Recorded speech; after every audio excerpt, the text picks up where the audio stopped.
Okay, and I know Andy was going to be gone tonight, so I think we can probably go ahead and call the roll.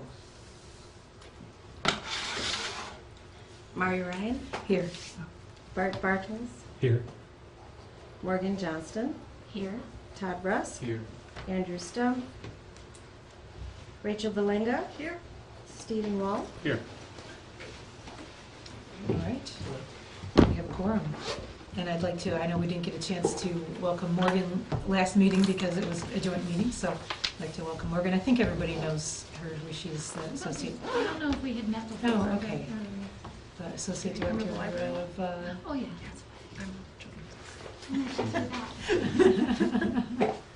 Morgan's over at the University of Illinois and is associate director of sustainability there and Facilities and services. Facilities and services. And you were a transportation coordinator. Was that entire campus, facilities and services? I was the transportation demand management coordinator for the university at Urbana-Champaign, and I was the CUATS liaison for the U of I for a number of years, Right. Okay. from 8 to 12. So I guess what the LRTP is kind of your old stomping ground. I do know the LRTP pretty well. Great. But I'm here as a community member, not as a representative of the university. Well, glad to have you on, and it's good to, know what your background and experience is nonetheless, so. Let's see, do we have any changes to the agenda this evening? I do want to mention that our presentation for the Beeline Community Supported Bicycle Delivery, we had a request earlier today to postpone that to another meeting, so I think we'll just bump that probably to the January meeting. Any other changes to the agenda? Okay, let's move on to approval of the minutes from the previous meeting. Let's get a motion on the floor, and then once the motion's on the floor, we can take any corrections or changes. I move to approve the minutes. Second. Any changes or corrections? Small correction to my previous. Yeah, the prefix to my name is incorrect. Yeah. What page? And there's only one page, right? It's a Ms. instead of Mr. Okay. Typo. Yeah, I'd just like to say there's an equal opportunity error. Wow. Referring to Ms. Wald. Okay. Second page. Oh, you as well? Yeah. Okay, so we'll get those changed.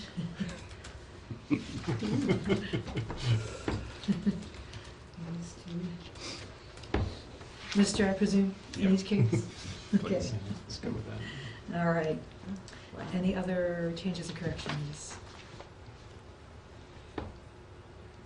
Okay, and it was our movers and seconders okay with Yes. the motion is corrected? Okay.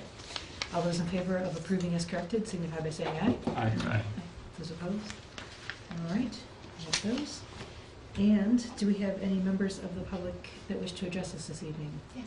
If you could state your name for the Yes. record? My name is Cope Compston. I live at 1403 South Busey, and I am here to report in from something that is a bit of a collaboration with your commission. Scott and Todd have been involved with a neighborhood group that Hey, is Cope, working. I wonder, do we need a mic for her, or will it just turn that around? Okay. Okay, sorry. I am part of a small group with this grassroots effort with a children's performance called Pester Power that is trying to push adults to be a bit more active about climate change and about also racial impacts of climate change. And I was at a performance, and then I was at a first breakout small group following that this week, and we have, as a group, all agreed to participate in working through the book, The Low Carbon Diet, which is a really great grassroots way to actually learn to measure your carbon output and things. And my feeling is that it is absolutely essential that for climate impact to happen, it really has to happen at a household level. And so I am very encouraged by the participation of Scott and Todd in this project and want to, in any way, encourage the commission promoting this kind of grassroots effort through the city, because the city gives clout to the effort. And I also think it's particularly exciting because it's children as the impetus to this, and our children are the ones who are going to live with the impacts of what is happening on the earth now. And so they're the ones who really should have a loud voice. And this Pester Power is quite an interesting performance. The kids have worked very hard.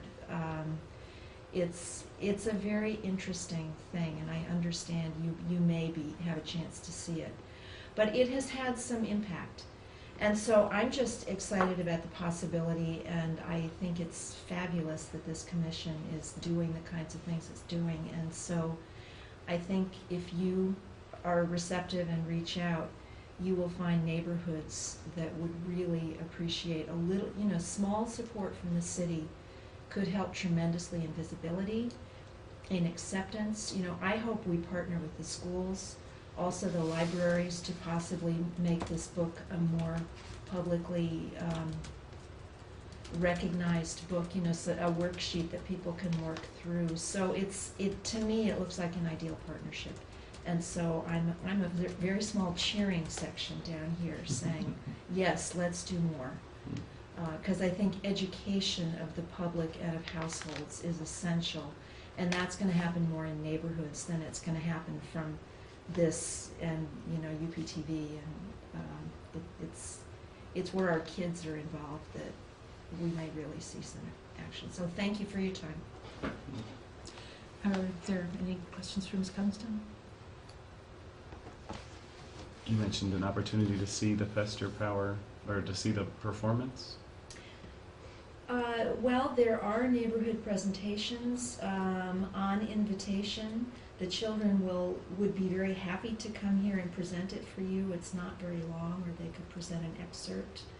Or we could find ways to let you know when presentations are going to be happening in town, because there will be, I think, several more before the end of the year.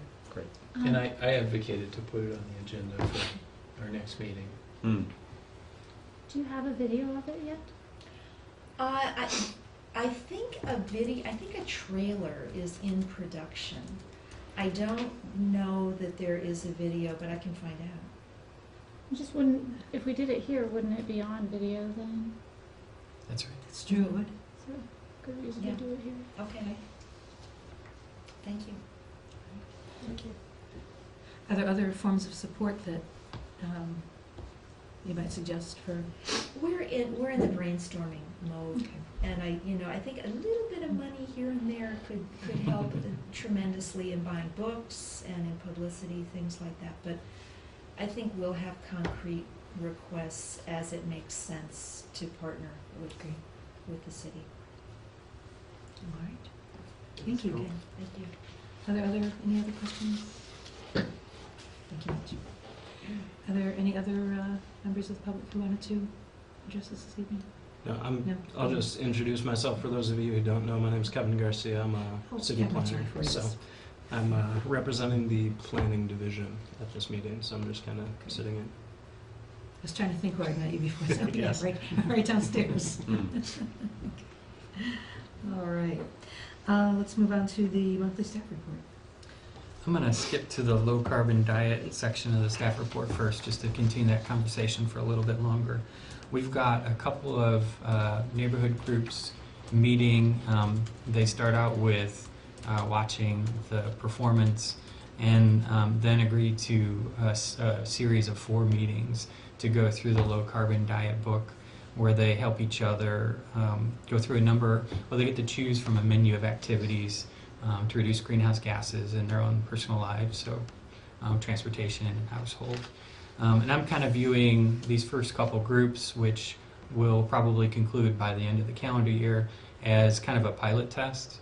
And then I want to take a look at what did the individual households achieve, and how much did we all put into it. And I think the cost benefit is going to be really good on this. I'm very hopeful on that. So hopefully we'll continue that. Going back to the top, we have 68 buildings registered for the Urbana-Champaign Energy Star Challenge. 41 buildings have submitted a benchmark. That might be the same numbers or just 1 or 2 ticks more than last month.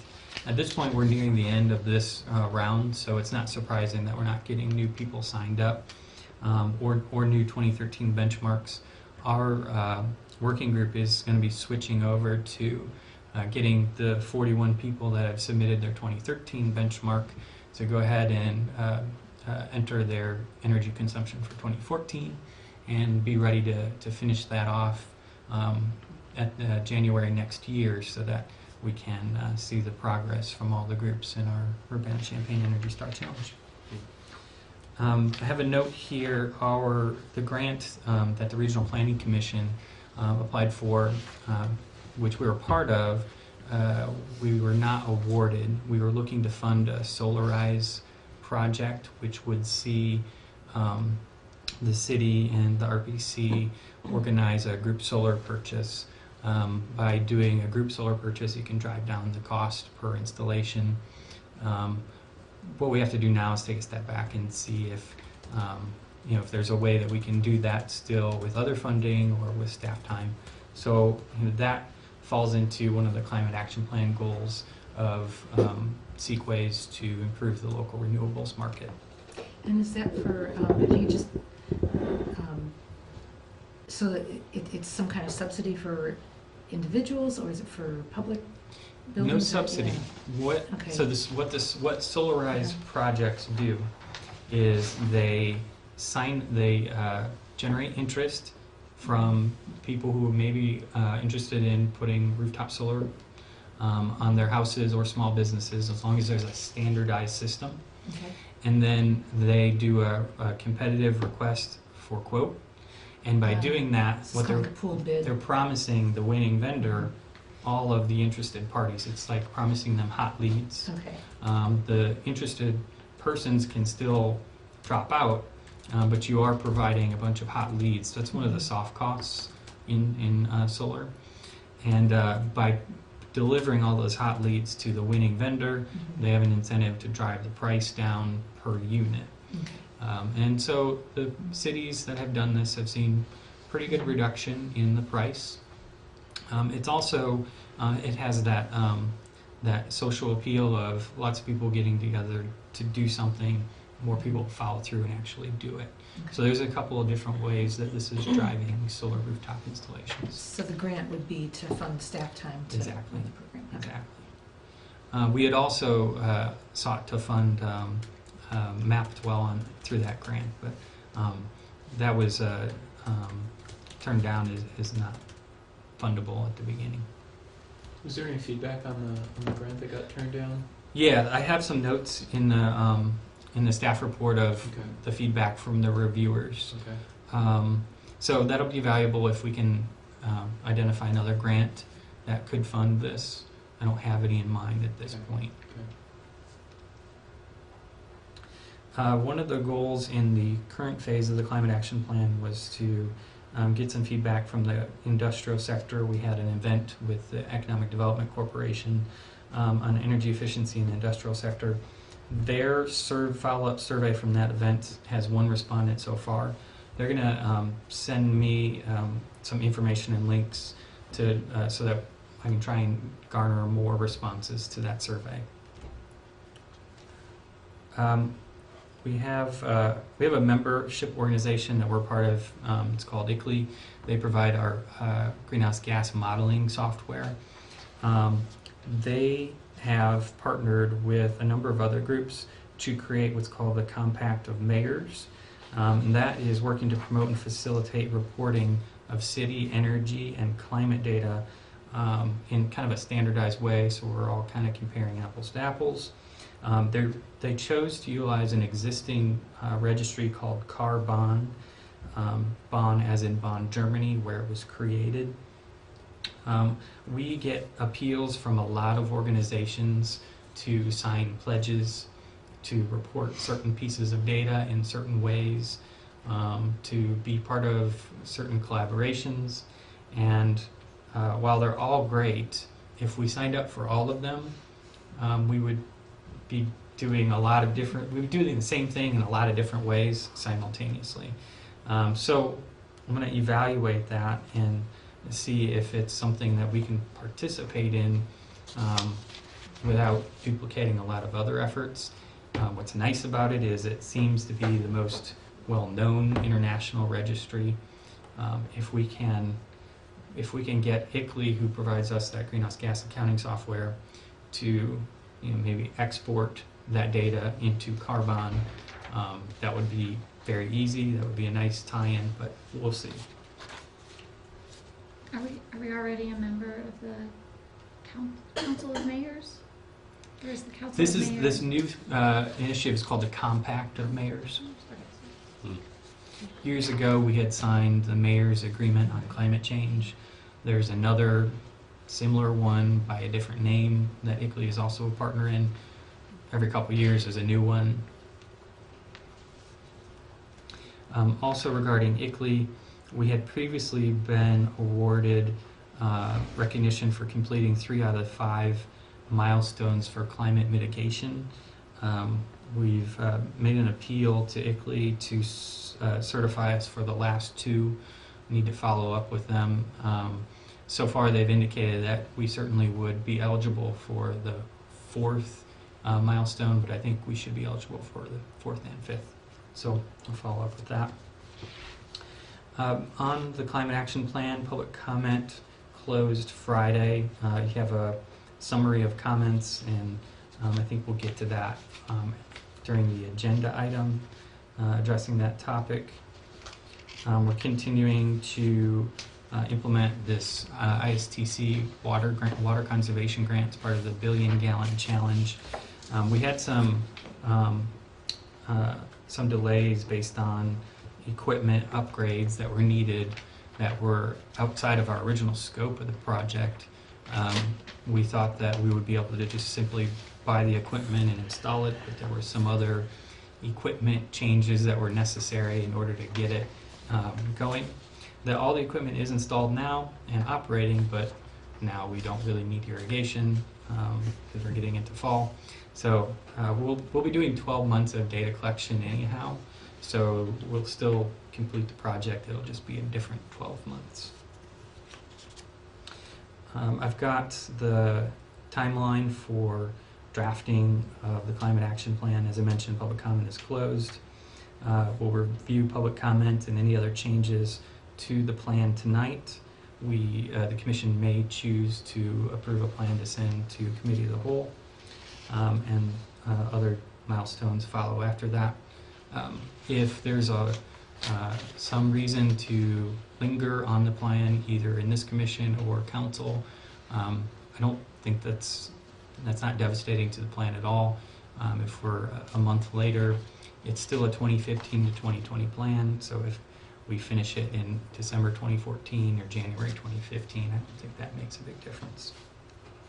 Our next regularly scheduled meeting will be December 2nd, 7 p.m. in Council Chambers. Any questions for Scott? All right, thank you. All right, let's move along to, we've got our next item is postponed, so let's go ahead and take a look at the Climate Action Plan public comments, and I guess maybe talk a little bit about what we might want to integrate. Scott, actually, if you could just walk us through a little bit of, Sure. What, now we have a new draft in front of us and how much has been integrated and. Sure. I've got some highlights to point out a few details on this. The beginning of this memo on public comment mentions the different commissions that we got comments back from on this plan. First, really important, from the Tree Commission, they asked to edit one of the goals, Goal 4 Action 4, to change the tree genus reduction goal to 15%. That means no genus is more than 15%. Correct. Mm-hmm. As opposed to 10% something. Right. I think No, that's it looks correct. like it was 20, Or 20. Okay. so it's a reduction.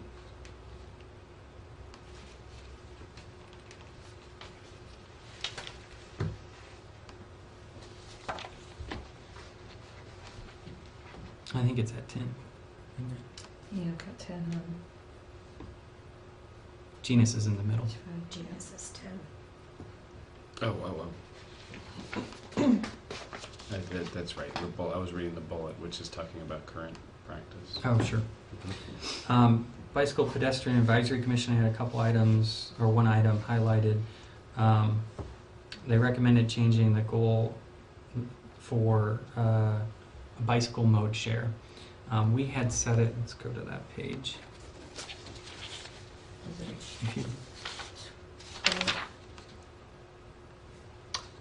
Page 23. Evaluate progress of bicycle master plan goal to increase bicycle mode share to 12%. So the status, so originally when the bicycle master plan was passed, we had a mode share of 8%. That plan set a goal to increase by 50%, so 12%. There is currently 2 documents being drafted with the Bicycle and Pedestrian Advisory Commission and the Regional Planning Commission, or CUATS, the transportation arm.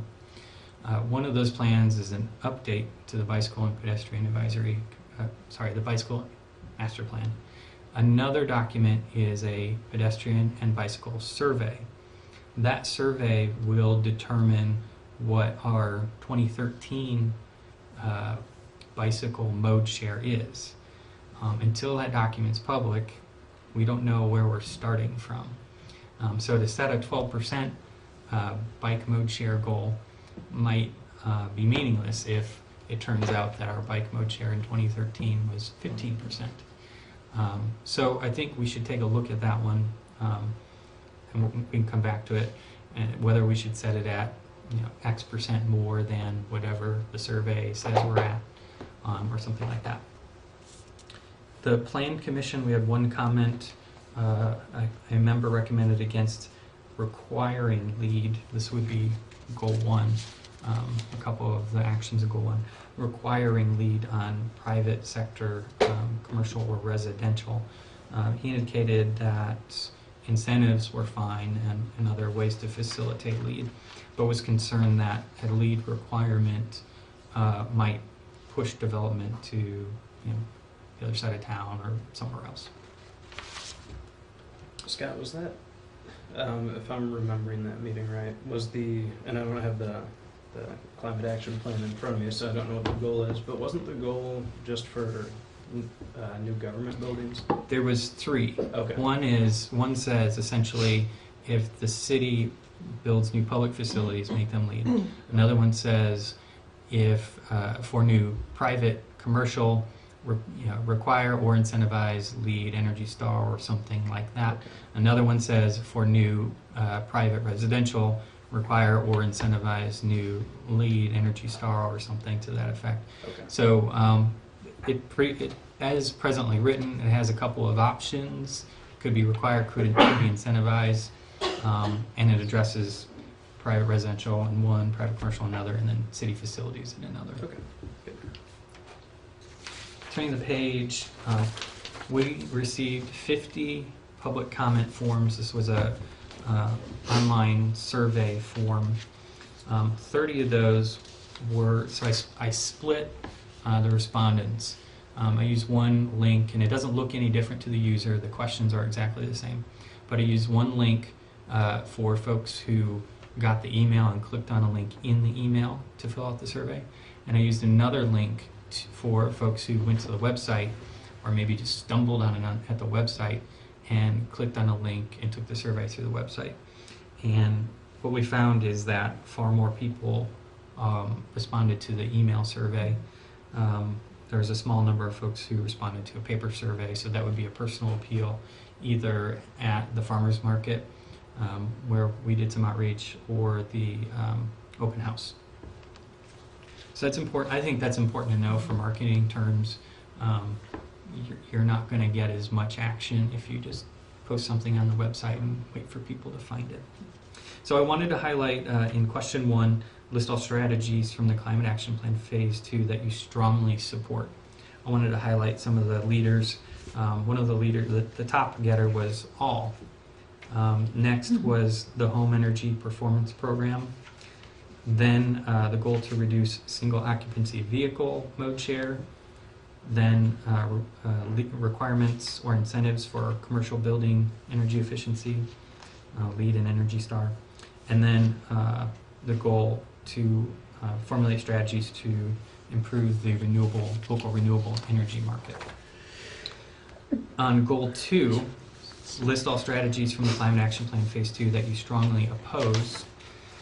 The leading vote getters there were none, with an equal number of in opposition to renewable energy credits with municipal electric aggregation, and an equal number of respondents strongly opposing renewable energy credits for city facilities.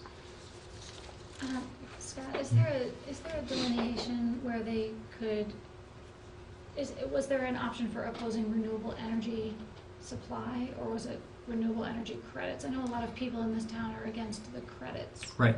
Insofar as we have goals to pursue bundled renewable energy and credits as a separate goal, and insofar as we have another goal that talks about improving or incentivizing the local renewable energy market, those two both got 0 in opposition. So I would say It's about the renewables it were not seems to be opposed, but about maybe recs are. credits. Correct. And I think there's a lot of debate there's a strong debate about whether or not bundled and unbundled credits or actual power purchase agreements, et cetera, are an issue. It's an issue every day. Right. And we have a lot of information about it in the plan. We have an EPA summary of renewable energy credits early in the plan, and we have an annotated bibliography regarding renewable energy credits in the back of the plan. The next question, please describe any strategies to reduce greenhouse gas pollution that you think are missing and should be incorporated. The leading vote getter was none. Next was install, incentivize, and these are my summaries of longer statements. Next was install, incentivize renewable energy. Next was use electric vehicles in city fleet. And next was less sort of related topics that I put in one category: less sprawl, compact development, infill development, sustainable development. The next question, please choose the one greenhouse gas pollution reduction strategy from the Climate Action Plan Phase 2 that is most important to you. So this was a question that forced the person to choose just one. And the leading response was the Home Energy Performance Program, which is interesting because that's from all the data that we have access to, that is the best bang for the buck in terms of greenhouse gases per dollar spent. The next response was commercial building energy efficiency, the LEED, Energy Star, incentivize, require goal. And next was evaluating or asking the State Water Survey to evaluate stormwater standards, stormwater management standards. The next question in general is the Climate Action Plan Phase 2 on the right track or wrong track? 39 said right track, 7 said wrong track. Getting back to the low carbon diet, we asked a question that didn't name that specifically because it probably wouldn't make sense to most people, but we asked, do you want to be contacted about starting a block or neighborhood group that will work together to improve energy efficiency in your home, which is what low carbon diet does. And there were 10 respondents that said yes, they would. So we've got 10 new households waiting to join. And then those folks can enter their email address. And then the last question was meant to be as open-ended as possible. And so there were lots of long responses. There were 18 responses in total, so it was feasible to just copy and paste the entire responses into the report.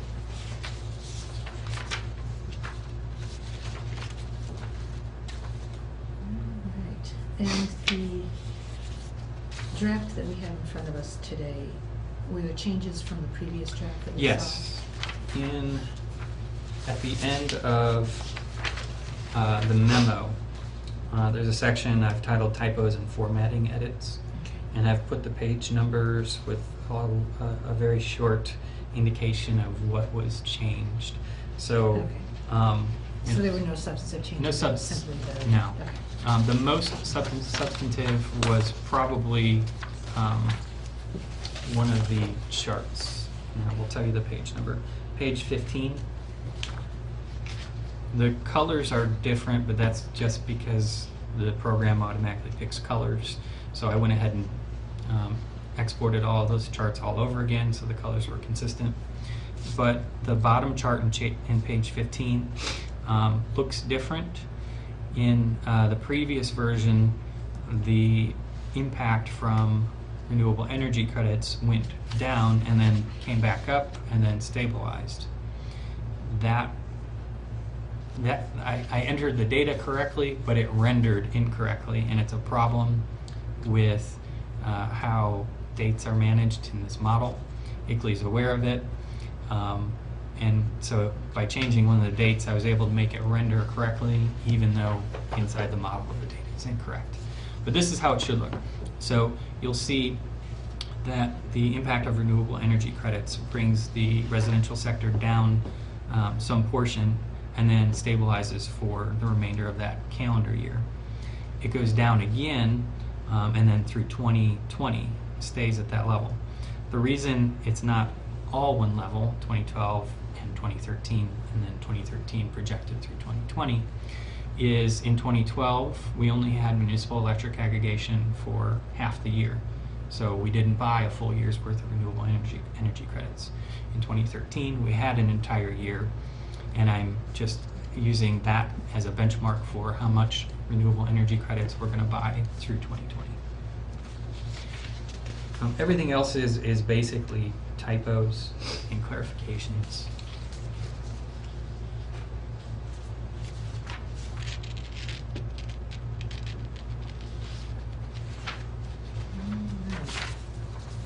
So there are a couple of items that I think we should consider making edits on in the plan that are a little more substantive. One of them I mentioned was this bike plan goal, and maybe we'll just take them one at a time. So that goal... What's the difference between bicycle mode share and overall mode share? So the two that we had separated, we talked about this in one of the meetings. We said, should we just focus on bikes? Should we have a separate statement for every mode share? Or should we say bikes in one goal and address all of the other modes by saying reduce single occupancy vehicle? So there's basically one mode share that's, you know, the most polluting and we want to move away from. All the other modes are better, good, we want to promote them. So carpool, bike, bus, pedestrian. Okay. Doesn't mean we have to continue to address them that way, but that's what we've done so far. And as I mentioned, we don't know where we're at presently, and the Bicycle and Pedestrian Advisory Commission is going to have a chance probably in January to take a look at an updated plan. The draft will be presented, I think, by the Regional Planning Commission, and they'll also be taking a look at the status quo where we're at in 2013 from the survey. Can we say we want to increase by a certain percent, whatever that number happens to be? How did you get Okay. the 12%? 12% was in the original bicycle master plan. And what's the last publicly measured bicycle mode share? I think it was the 8%, which was the baseline for the bicycle master. And you said 2013 a couple times. It's survey data from 2013 that hasn't been analyzed and published. I think, yet. yes, and I think the survey actually goes from 2013 through 2014. Okay. Do we have an opportunity to get guidance from that commission on, you know, if we say, let's peg it to the 2013 baseline, and what percentage increase would they want to see above that? They might have an idea. We can, but they're not going to address it until they have a draft, well, until they have a final survey results and until they have a draft Okay. plan in front of them. One potential way to address it is Yeah, I don't know if we should be setting a bike goal when there's a bike commission, but one potential way to address it and still be involved is to have a goal to support, Adopt their. adopt whatever their goal is, or support whatever their goal is, or something like that. I like that. It's difficult because we want to be comprehensive in our plan, but we don't, there's all these different plans going on Yeah. simultaneously, and they don't have the same start I and was end dates. thinking about, as I was reading through the public comments, that it seemed like maybe it's not that, and I can see why it wouldn't be that clear from our plan that there are all these other things. And, I think it would be wise for us to at least strive to coordinate with the other plans as much as we can, because otherwise, there's a lot of duplication of effort, and then you end up with kind of contradictory goals being, either sent to council or promulgated by the city. But they are on different timelines, and so I suppose that's probably the part that's, hardest to resolve, but, Is it possible to finalize this plan and then make an asterisk for an addendum? You can, but we would be going through an SAC meeting, a committee of the whole meeting, and a council meeting, I think. Because you would essentially be amending a plan that was already approved by council. So I would presume you would want to take it through council again to amend it. Okay. What is the date on the 12%? That is the goal yeah. from the For bicycle. But I'm sorry, in the current draft of the climate action plan, what is the deadline for our goal of bicycle mode share? 2020. 2020? Yeah, because the CAP 2 covers the period from 2015 till 2020. In the draft you have in hand, it would be 2020. In phase 1, I don't think we have a percentage goal for bike mode share. I support the idea of saying that we want to, that our goal should be to assist with the recommendations and efforts towards increasing mode share as documented in the most recent Urbana Bicycle Master Plan. Does that make sense? One question is, are they setting those plans along the same lines we would? We're trying to meet a carbon, we're tasked with a sustainability metric, we're trying to make progress on carbon. They may be balancing a lot of different things that don't necessarily have to do with that metric, but so they may or may not set a goal that. I think I'm you're curious. correct. Yeah, and so, can we? I think you're correct, but I think the metric that we had talked about here would be the same metric they would use. Yeah. So we're not saying abate this much greenhouse gases with bikes, which is not the metric they would be most concerned with. Mhm. We're just saying bike mode share X%, More, I know. which is exactly what they're going to do. Yeah. No, and I understand the question of just not having the right number right now. And I suppose, one of us can attend their meeting and encourage them to adopt to consider greenhouse gas implications and lean forward when they set their goal. And I don't think that's a hard sell, No. neither Neither do Yeah.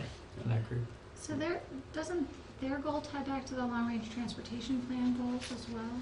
Or those feed together? There is that sort of ecosystem of articulating plans somehow. But they're not necessarily directly linked. They're not constrained by it. Design. Right. If the LRTP says 20%, the BPAC can still say 25 or 15 if they want to. If we found out from the survey results that we're at 12%, would our commission say, okay, we're ready to move to a different issue because we got that 12%? So why don't we go with a percent increase from, Whatever their number will be. and I'm being too aggressive. By year, we could say we want to increase it 2% per year. We might not measure Once it every once year. per year Per- over 5 years is the same as 5% by 2020, right? And like I said, we're unless not you going to compound measure it. Right? Mhm. Well, right. 1 percentage point per year, sorry.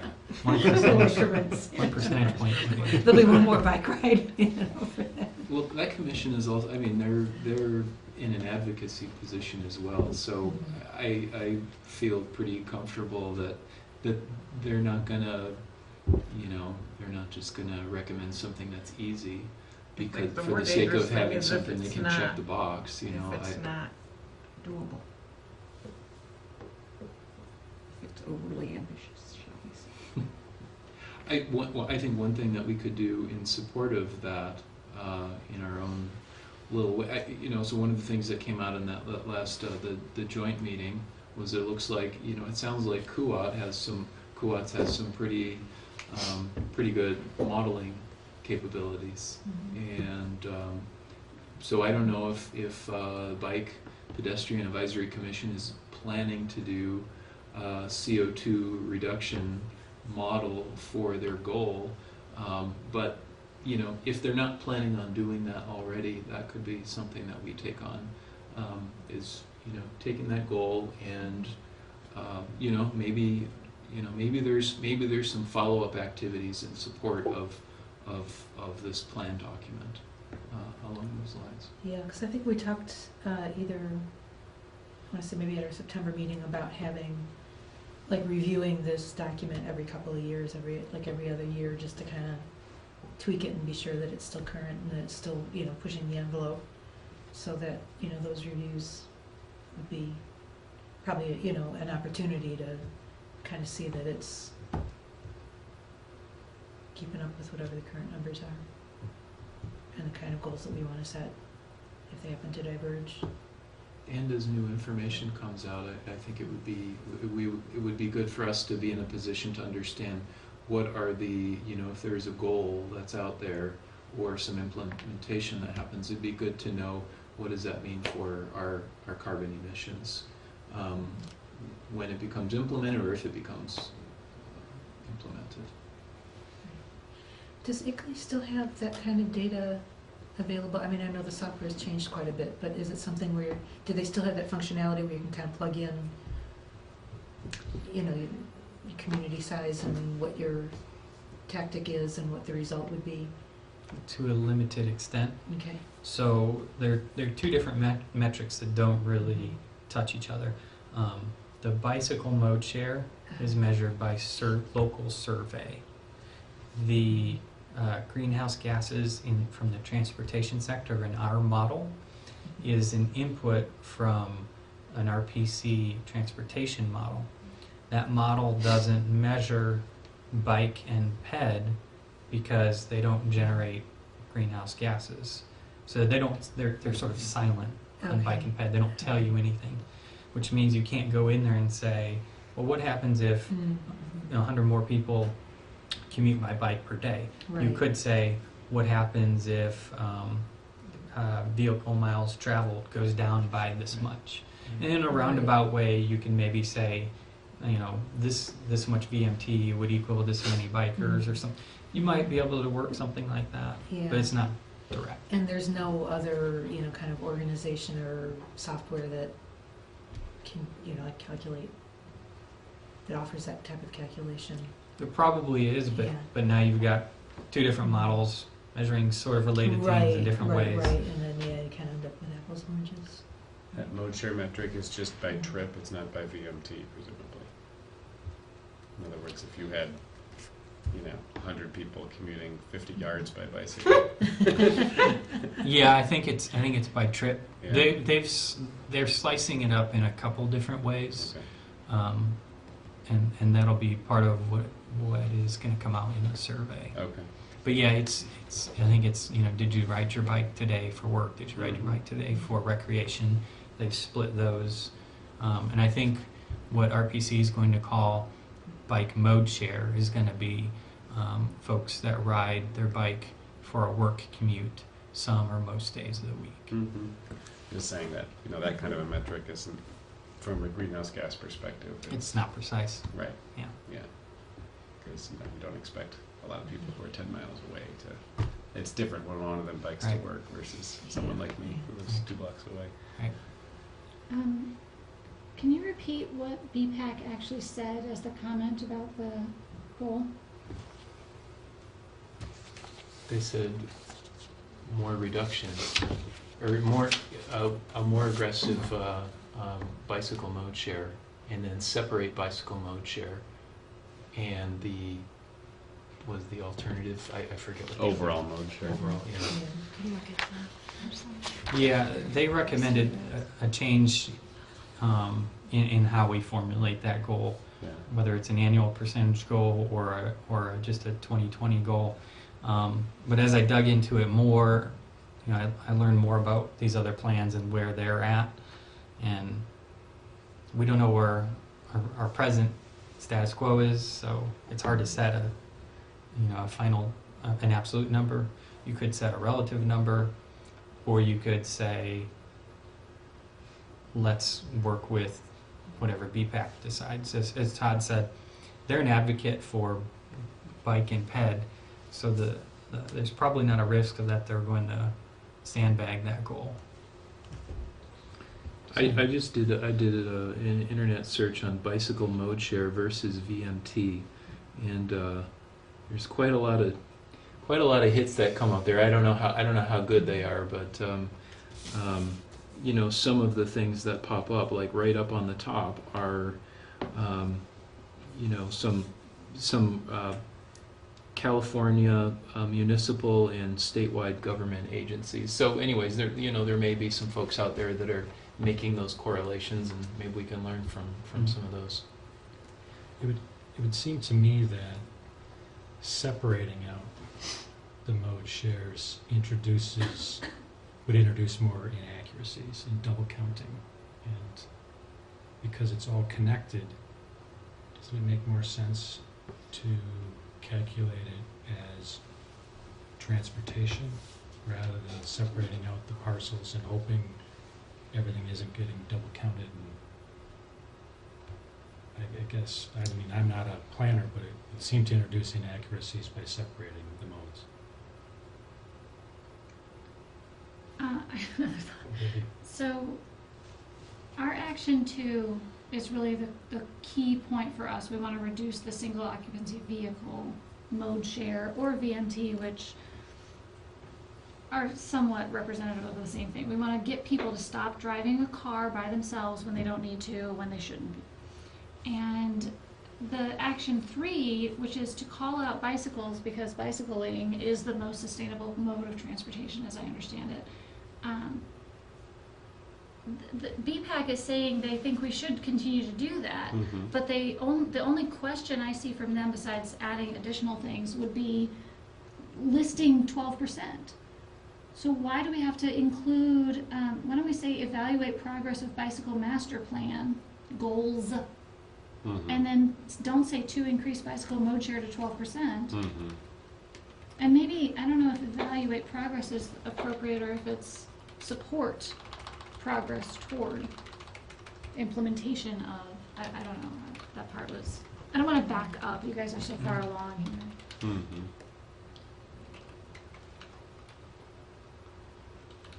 I think a more action-oriented term like support, or more action-oriented than evaluate. Mhm. Should we reference the updated bicycle master, or Just say the forthcoming? most recent. Yeah. Most recent, there you go. Yeah. Most recently approved, or whatever.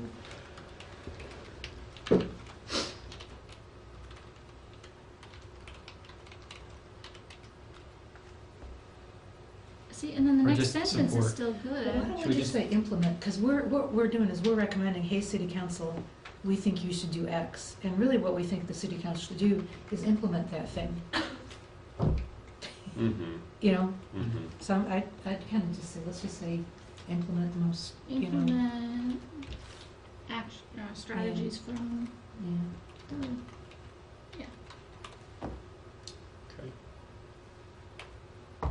It's the word to do. But put that on the public comment, for sure. no. Implement the strategies from the most recent, Uh, not the most recent strategies. Oh, right.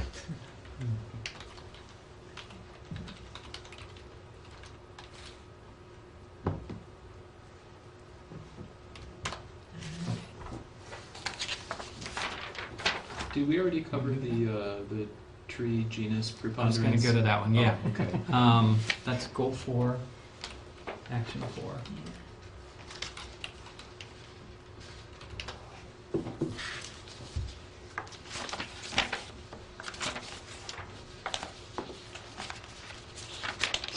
And that was to change species, genus, and family from 5, 10, 30 to 5, 15, and 30.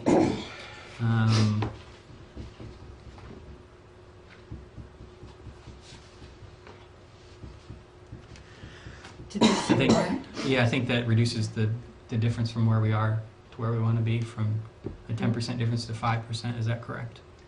That means No, I thought slightly this was- less genus diversity. Exactly, yeah. Yeah. So I'm curious why did they just think it wasn't achievable to do the 10%, or they didn't say? Urbana I don't has no remember. single genus above 20. So they would be, 15 would be a 5% genus reduction, single genus reduction. Instead of a 10% reduction. Right, So it'd be a little bit easier. right. I Right. certainly don't want them cutting down trees to meet the goal. Unless it's honey locust, which I've been Yes. picking up on. Odds. Yeah, that's dangerous. And, Yes, right. and I think with that 20%, would that be the maples? Yeah, the maple they very well genus? could be, Yeah. exactly. Which we have a lot of. Yeah, and they're really Okay. nice and fall. Is Yeah. everyone agreeable to that? I would defer to them. on that. Yeah, they have expertise there. Yeah, it's reasonable.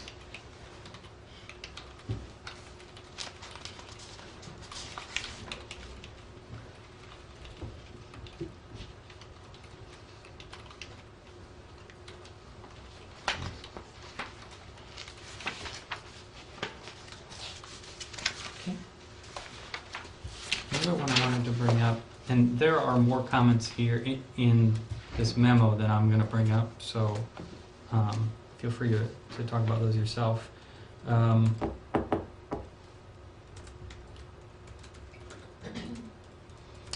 There was from, I think there was the Bicycle Pedestrian Advisory Commission, and then in at least one of these surveys, a recommendation to create a goal for creating a pedestrian master plan. RPC is currently undertaking a pedestrian survey. Kevin, can you talk about that? Are you more familiar with that? I've seen the draft of it, but that was probably a month and a half ago. They're looking at, And I made comments on it, and are they just looking at infrastructure or users? Or? I know they're looking at infrastructure at least. I can't remember off the top of my head. When they got the funding for it, it was to review all the sidewalks throughout the entire urbanized area and look at ADA needs Okay. and missing sidewalks and things like that, so Well, they may have expanded it. I think that's a different thing. So they're currently working on, which I heard this morning, Gabe Lewis from RPC said that it would be done with a survey of all sidewalks in the metro area by the end of next year, I think.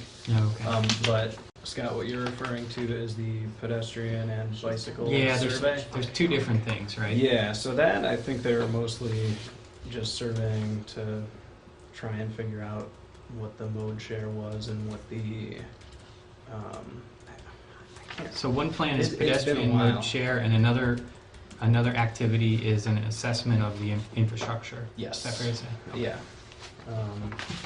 So a pedestrian master plan would sort of feed off of the information from those two, I suppose. Yeah, or- I think so. And yeah, at the meeting earlier today, Cynthia Hoyle mentioned that BPAC was sort of holding off, I guess, on, or they wanted to wait until the survey of sidewalks and such were done until they embarked on a pedestrian master plan. Okay. So if that's going to happen, I guess it'll probably start sometime toward the end of next year. So we have the option to address this or defer to, the conclusion of those studies and surveys and BPAC. So I think that a pedestrian master plan will help our community be more walkable, and that will increase the choice to walk somewhere as opposed to driving. So it would influence the emissions from transportation. I want to know from you, maybe Scott, I don't know, all of you, if we were to add a new action item, how would that impact the timeline and the public input process? So we have a draft that was approved for public comment. Mm-hmm. We accepted public comment, we evaluate it, we have the opportunity to make changes based on the public comment. It doesn't go back to public comment. It Mhm. could, but that's not generally the practice here. Mm-hmm. We take it into consideration and make some changes, agree on a new draft that goes to Committee of the Whole and Council for their consideration.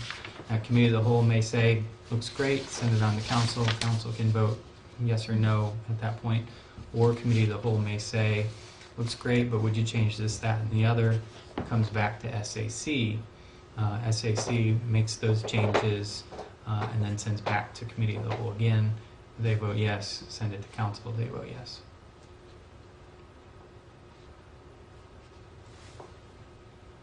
So no is the answer. Sorry. Yeah, no, I got that.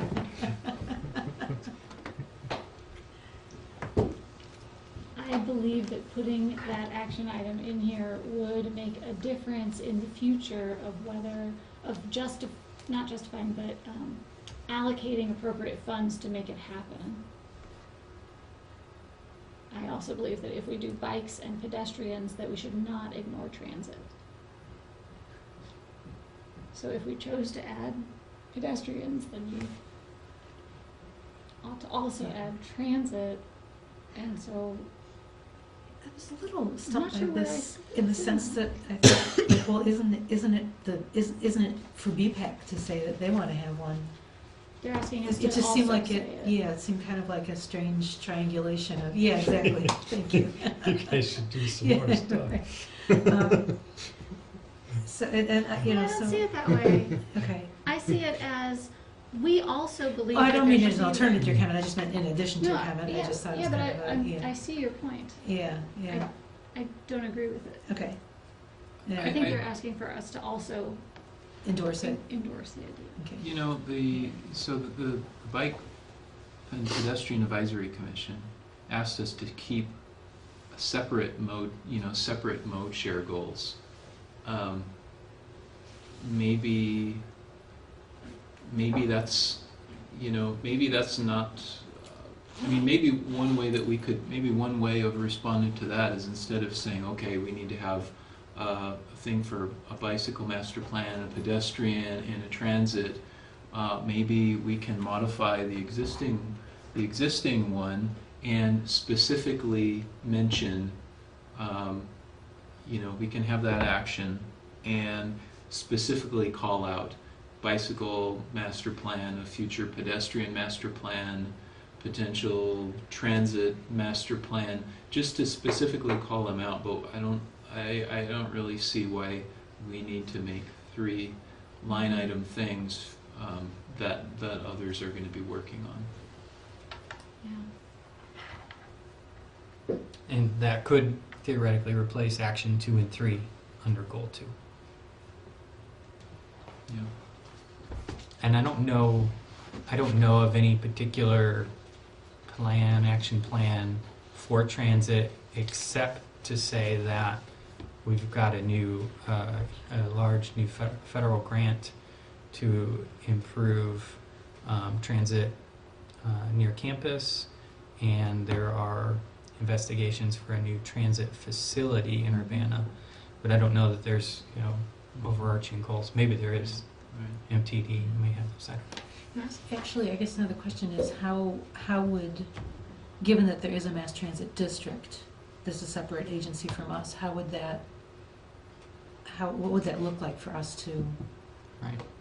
because like with the bicycle and pedestrian plans, those sort of fall staunchly within our purview.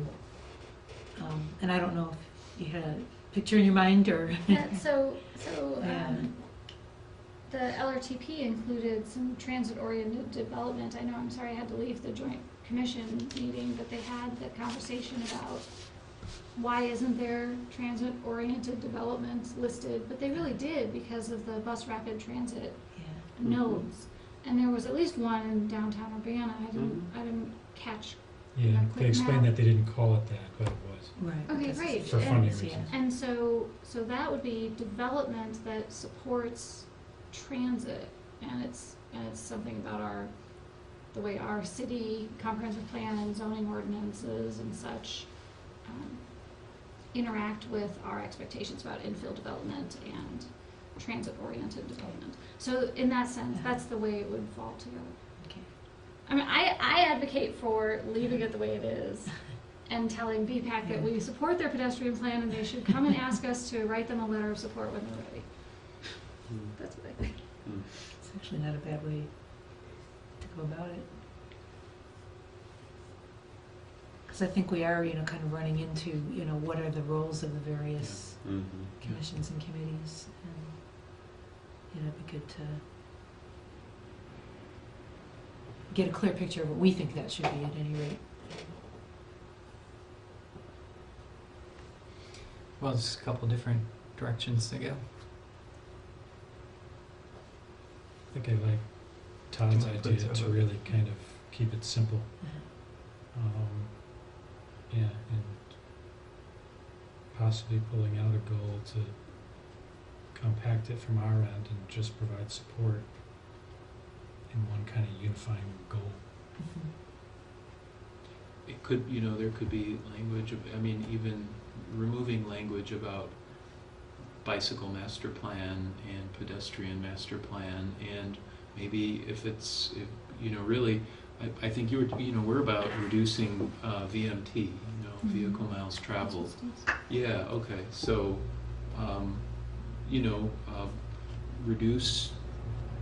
engage in activities to reduce vehicle miles traveled through supporting increases in bicycle, pedestrian, and transit mode share, something like that. And that's basically what Action 2 says. Evaluate strategies to increase pedestrian bike carpooling. Okay. Sure. Yeah. So we can It doesn't Came have back to VMT. Yeah.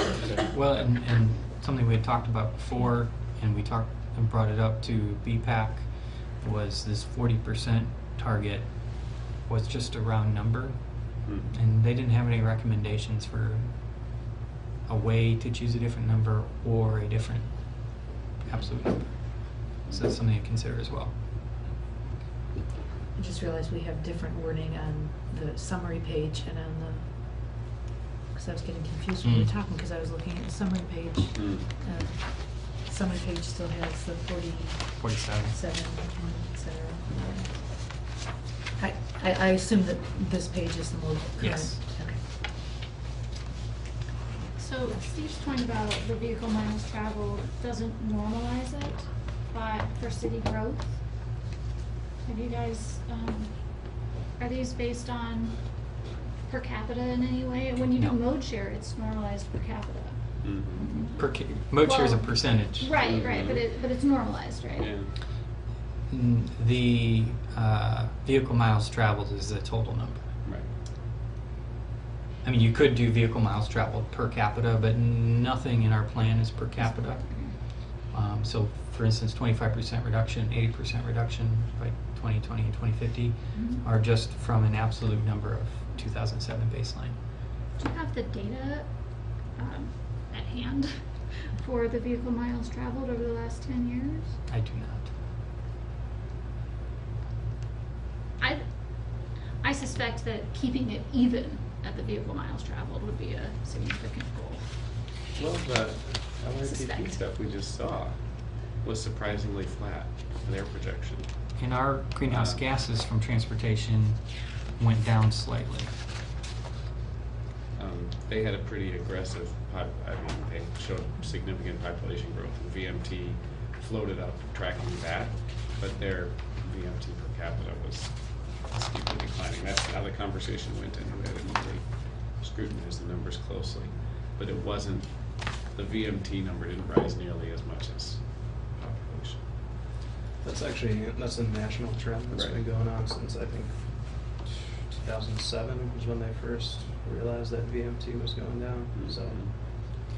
On page 13, you can see from 2007 to 2013, there's a 2.5% reduction in transportation energy consumption.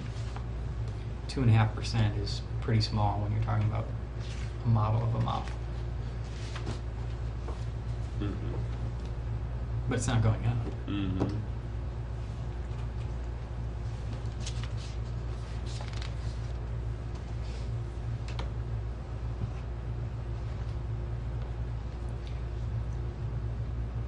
So goal 2.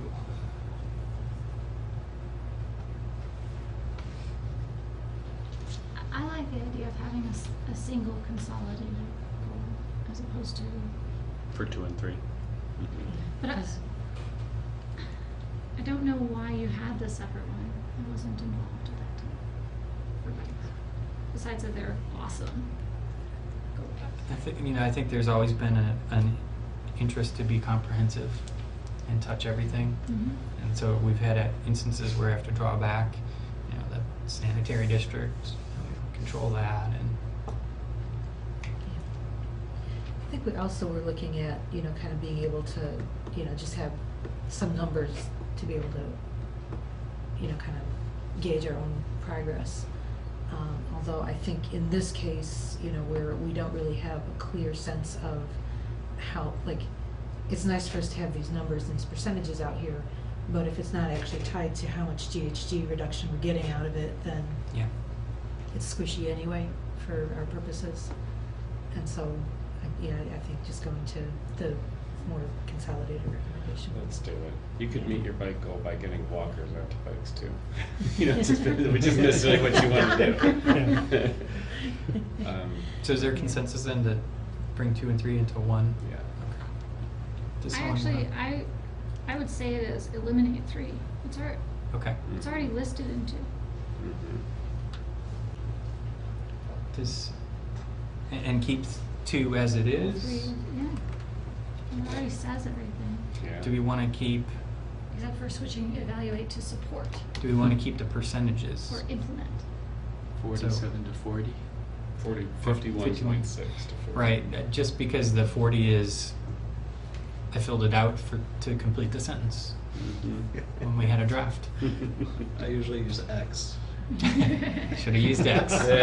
Now we're stuck on 40. That's So, right. I'm looking There's a at book draft written 8 about and it this, says Nudge 47 to or 40. But look at page 23 instead Oh, of the. oh, okay. What about its mode share as opposed to VMT? Say again? It's mode share, not This VMT, she goal said. is Yeah. a mode share, Mhm. which does have a direct correlation to VMT when you're talking about reducing vehicle mode share. Or, Steve, you're talking about getting down to the metrics we actually care about, or should we just say transportation sector greenhouse gases? Emissions. Yeah, that's true. And whatever strategies work out. If that turns out to mean electric cars, Yeah. we're not trying to kill cars here. We're trying to kill greenhouse gases. That's right. That's right. That's a really good point. Because I this like it. talks about single occupancy vehicles, so it's pretty specified in this. So, so now it's a percentage of emission reduction that we're talking about. Right, but doesn't that It's not an doesn't this action beg the anymore. question though? The goal is to reduce Right. emissions from gasoline consumption. That's true. It doesn't By quite beg the question, reducing- but it comes awfully close to it. Mm, yeah. Right. That strategy is the same as the goal. Yeah. Mhm. What actions are we gonna take to achieve that goal, I guess is the question. Well, some things that are going to happen Yeah. are the city will continue to build out its bicycle infrastructure. We will have a pedestrian and bicycle mode share survey. We will have a pedestrian infrastructure survey. Those things are going to happen. So beyond that, what are we going to do? You know, on kind of going along with the idea of just eliminated action 3, we could grab that bullet point out of action 3 and move it up under, you know, we can have more than one bullet point under action 2. Right. And so we can have the bicycle master plan. We could have a bullet point about, you know, doing the pedestrian action plan. We could have a bullet point about, you know, let's. Support mobility enhanced development. I really would love that. Did you just come up with a new acronym? No, I pulled it out MED. of 2005 conversations. There you go. I remember these things. When you get into the zoning, development, land use strategies, look back at action 1 in goal 2. It references evaluating and integrating LEED ND and other green development standards. I think you could hang any of those concepts on that. Well, and I was reading them into just evaluate strategies to increase pedestrian, bike, and carpool. I mean, infill, density, that kind of thing are definitely strategy. Probably the most viable strategies is just getting people into neighborhoods with high walking scores and high transit scores. Yeah, part of the reason that, you know, when we had the first couple drafts, that I didn't put something really specific like have a LED light giveaway every month or something like that, because I don't have data that says this really works and this doesn't. Whereas, you know, like say building energy efficiency, we kind of have the data. We know, you know, where all of the gains are, but it's not so easy with these behavioral items. So Todd had recommended pulling this bullet point from action 3. And that's a little more specific. It's I concur. implement recommendations from an already existing plan.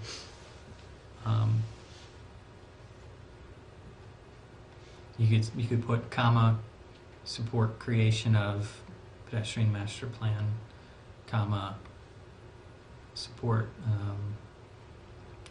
increases in transit ridership or something.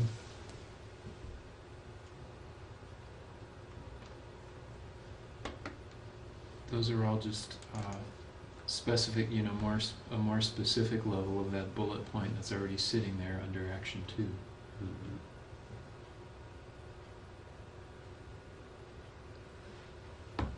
So keep the underlined sentence in action 2. I think so.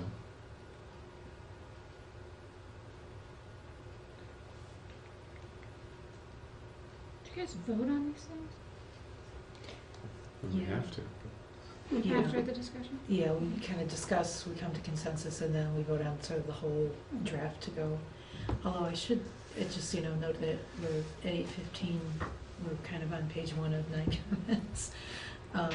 So I don't know to what extent, you know, do we want to try to get this all wrapped up this evening, or if we're sort of planning that, you know, this might extend into our next meeting. Let's get it done. Okay. Yeah, let's try to All right. go through it.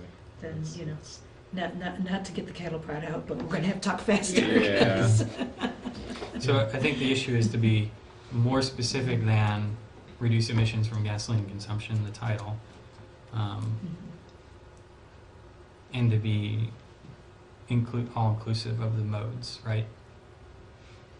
A statement to that effect. I still like keeping action 2 as it's currently stated, Okay. but adding bullets underneath. Eliminate action 3, but move that bullet up, and then add a bullet for pedestrians and add a bullet for transit. I'm fine with that. Yeah. We're keeping the single occupancy language, For, Yep. yeah, okay? because there's Even if they're electric cars, yeah. there's other reasons. Are we cool with the overall goal language being gasoline consumption as opposed to And that was in the Fossil first fuels, I phase, know. that's the only reason Okay. it's there. fossil fuel consumption? Fossil fuel. Or just transportation? Well, coal, Reduce yeah, so, transportation emissions. or transportation fuels. Yeah. Because if we say fossil fuels, then you could be talking about electricity or natural gas or, Right. building energy. So you're saying reduce emissions from transportation fuels? Wait. What are you saying? And it would be bad if we wanted to What if reduce it- transportation based on electricity? Or, No, I'm not saying that, The goal but is not if you say reduce emissions from, fossil fuels, that's not necessarily just about transportation, there's, yes. What if we narrowed it to? Transportation fossil fuels. Okay. petroleum? Yeah, good. yeah, that's what I meant. Okay, can someone read that whole? Reduce transportation sector emissions from fossil fuels.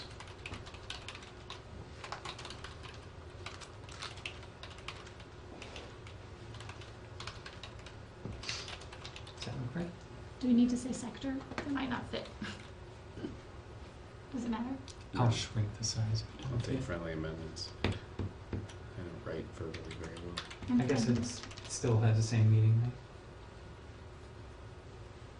right? Yeah. Mhm. Okay. Everyone agreed on that? Yes. Okay, great. Yeah. I have just, And we were sorry. gonna you were saying to have another bullet for, 2 more bullets. yeah, For pedestrian and one for transit. pedestrian. Support the creation of a pedestrian Master plan. master plan.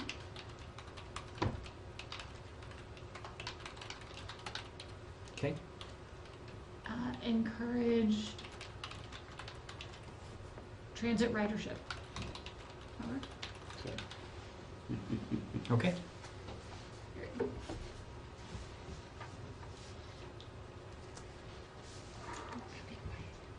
All right. All right, I had one other item I wanted to bring up, and then I will let you all bring up your own. Goal 1, actions 2 and 3. There were several comments opposed to requiring, the word requiring in those 2 actions. It seemed to be satisfactory to take a look at incentivizing, but there was a few opposed to requiring. So that's where discussion we can leave it in here and send it to council, and council can take a look at it and pass it as is, or they might say, no, we don't want to require. Or council could say, well, look, it says incentivize or require, and it says propose. So go ahead and give us the range of options when you look at this issue, and we'll decide then. So it's a matter of, do we want to eliminate require from the possibility now, or leave it in there as part of the policy evaluation later on, and the decision would be made later on how to address this item. The fact that it says it says or incentivize, I think ours, so it covers it. yeah, I agree, it covers both. I'm in favor of keeping it as is. Mm-hmm. Those are the items that I wanted to bring your attention. Others? I hate to go backwards, but if in goal 2, action 2, under evaluate strategies to increase pedestrian, bike, carpool, and bus mode share, if the first word on that was encourage, it covers the bottom 3 bullets, doesn't it? Oh, this is the same as the next 3? If that, Except for ride sharing. Which is okay, because they can Transit. still do ride sharing without calling it out, and it has a very small impact. So transit is already here, you're saying? I'm gonna change bus to transit. saying, When we get that light red. yeah, bus is under transit ridership, pedestrians up top. Anyway, it looks similar to me, but It is kind of redundant. If we had this line here, and this should probably be transit, I guess it doesn't matter, the only transit we have is bus. And then got rid of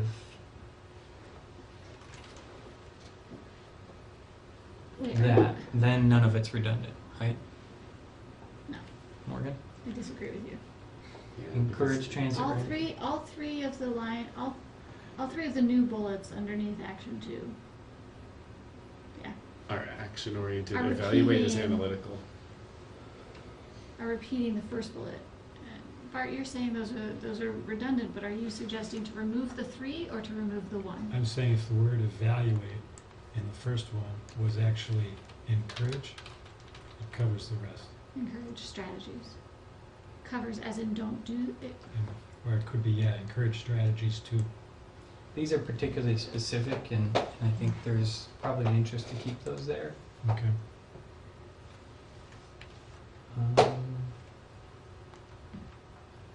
Well, why don't we just change that top one to say encourage carpooling and then leave the rest as is, because then they're all covered, but with more specificity. Because the only thing that's in the top one that isn't in the other 3 is the carpooling. Yeah, I think we should leave it as is and move on. Because evaluate strategies implies you're going to identify strategies and you're going to consider them and measure them. It's like an analytical step. And we want him to do that, as well as then, if you leave it as just this vague, encourage these things, you don't have that first process, which is to evaluate strategies, which we also want the city council to do, to actively do. So let's leave them. Okay. Okay. Like I said, those were the ones that I wanted to bring to your attention. Others that you're thinking of. So I know we've got both the public comment memo, and then there was also, Charlie Smythe had a few additional comments that Scott sent along to us. I had a hard time reading all those comments. The comments kept shifting all over on Oh. Charlie Smythe's, It's a setting in your PDF reader. yeah. Oh, okay.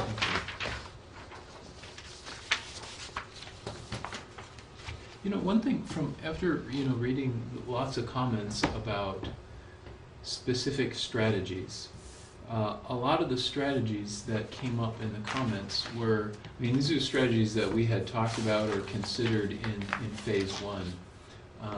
We had this gigantic list of strategies and the potential impact. And I wonder if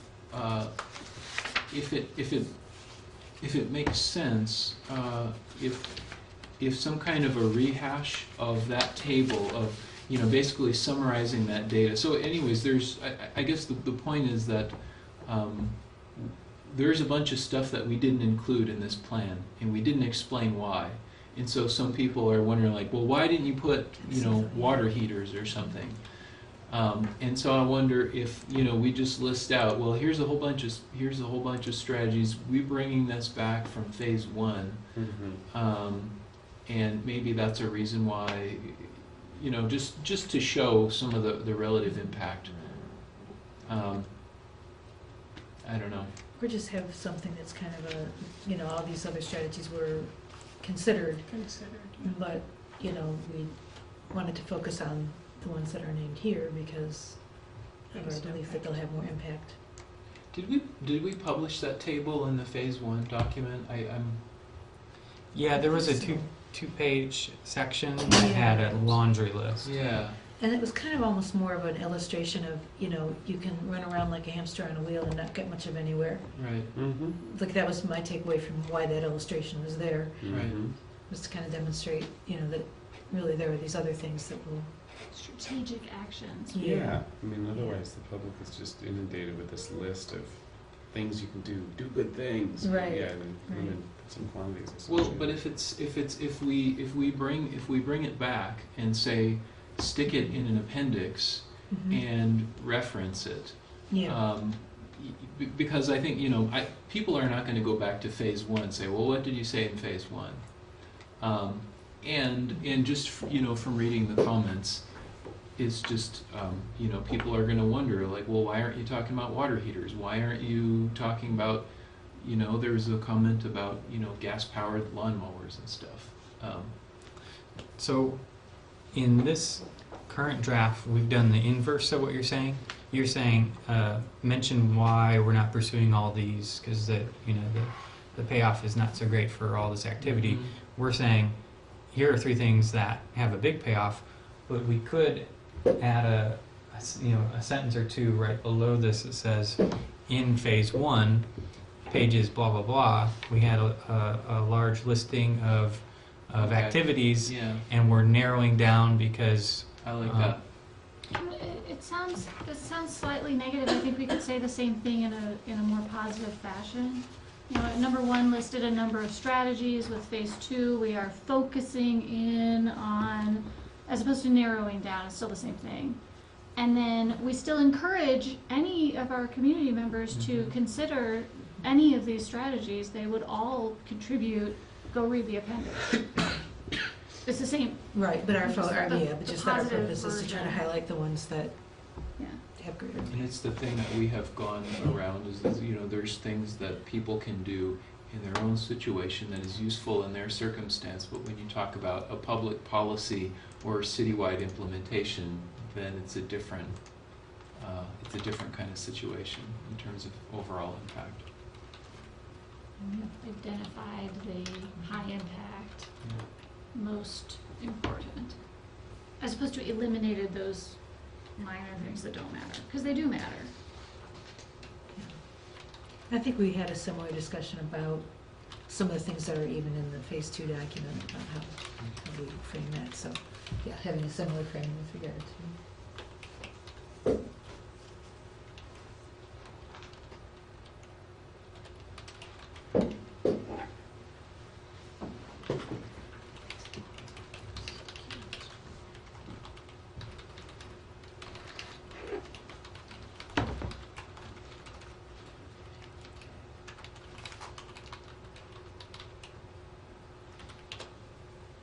Someone want to propose a follow-up sentence?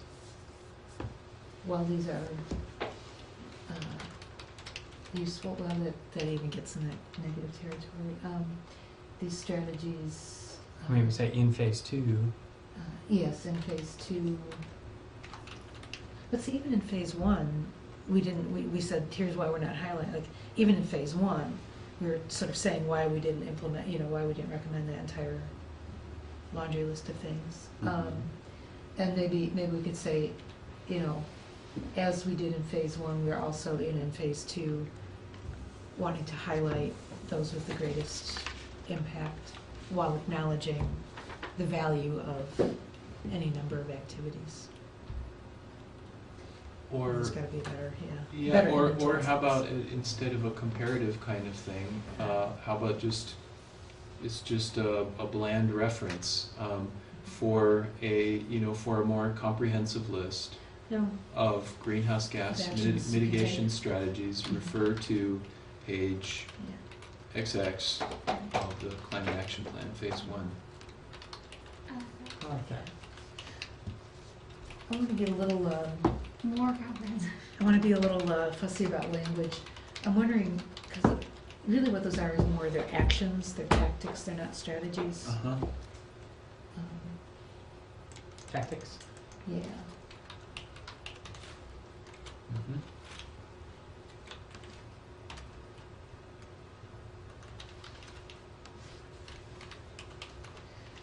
I wonder if it might be good to replicate the pages as an appendix. Because then they don't have to go hunt around for another document. Mhm.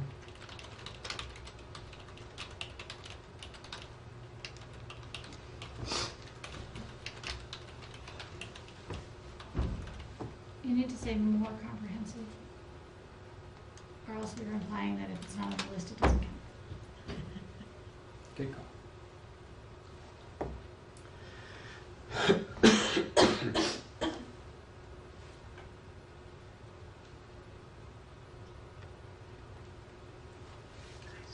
Mhm.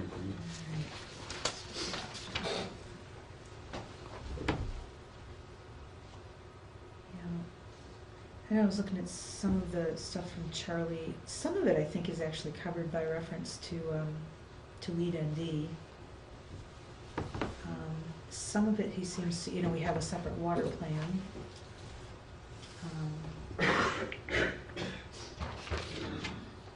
One thing I was thinking, he had the comment about LED lighting and so forth. I don't know if does it make sense to reference dark sky standards there? I think there's some kind of dark sky We standard. have, the city has an Yeah. updated lighting standard to reduce Okay. light pollution. So referencing That's for new, I think Yeah. that's gonna apply to new Okay. installations. Yeah. I mean, making some, I don't know if it makes sense to. Light pollution is not greenhouse Yeah. gases though. Right. And you could say, well, if you're shining less light up, Mhm. maybe that means you're consuming less light, but Yeah, you can reduce light pollution by putting a screen over it, but the fixture still is still using as emitting the much same energy. amount of, yeah. So they're That's not true. exactly the same Right, metric. right. So which strategy would reducing the energy demand of streetlights or something, which, where would We that? really, yeah. It's not exactly a building, but it's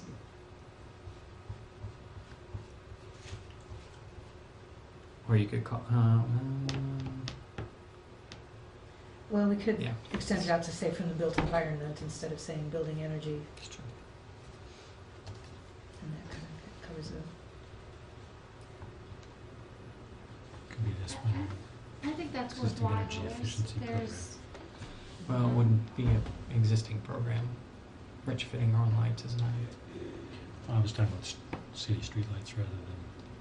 Just there's Home energy lights. consumption that's from infrastructure that is not in a building. Right. And so saying from the built environment instead of from building, It's more inclusive. yeah. Well, this is copy and pasted from our first plan, so we're seeking that parallel language. If we were going to add a streetlight goal or action though, then it would make sense to go ahead and change the title as well. So there's a question, is there an action we want to add? Well, it could be identify strategies to reduce energy. I mean, you have to pick what they are. I know of some. The bi-level LEDs that we did on campus for our parking lot were excellent, and it's now become our habit, if not locked-in standard, to check, to evaluate bi-level lighting for streets. If you remember the motion sensors that when the streetlights would actually go black and then there were problems and it became a safety hazard. Well, now they're using motion sensors to cut the energy usage, the power to the fixture. And you can cut the power by down to 25% when nobody's there, but the light is still about half, just because the way light and energy are tied together with those motion sensors. So a little background. That's too specific, I think, though. A little background on where the city's at with lighting. We've installed LED street lighting in neighborhood residential streets in North Urbana. We've installed, we're about to install LED lighting throughout most of our parking lots. And in the near future, there's plans to implement LED street lighting in the campus area streets. Those things are going to happen. And I think LED lighting is come to the point where anything new is going to be, any new street lighting is going to be installed LED. So then the question is, for the remaining lighting that's out there, arterials, collectors, and the non-North Urbana neighborhoods, do we want to have an affirmative goal or action? Because Mary Ridge doesn't have streetlights, so that might be a problem if installing lead streetlights is the. Well, you could say where there is streetlights. I think it's a level of specificity that would benefit the document. It's a plan that's in progress, but there's things yet to be determined. I think it fits. Anyone else? So this is goal 1, action 6.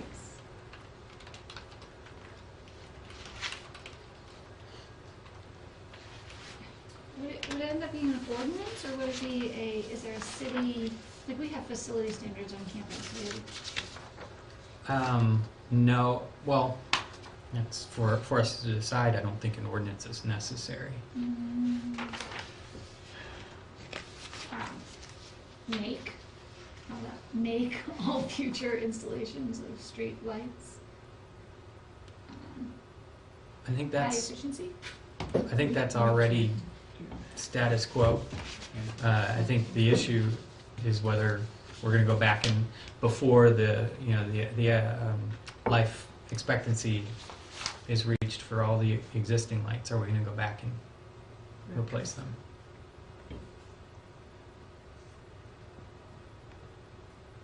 Do we have a sense of what the life expectancy is?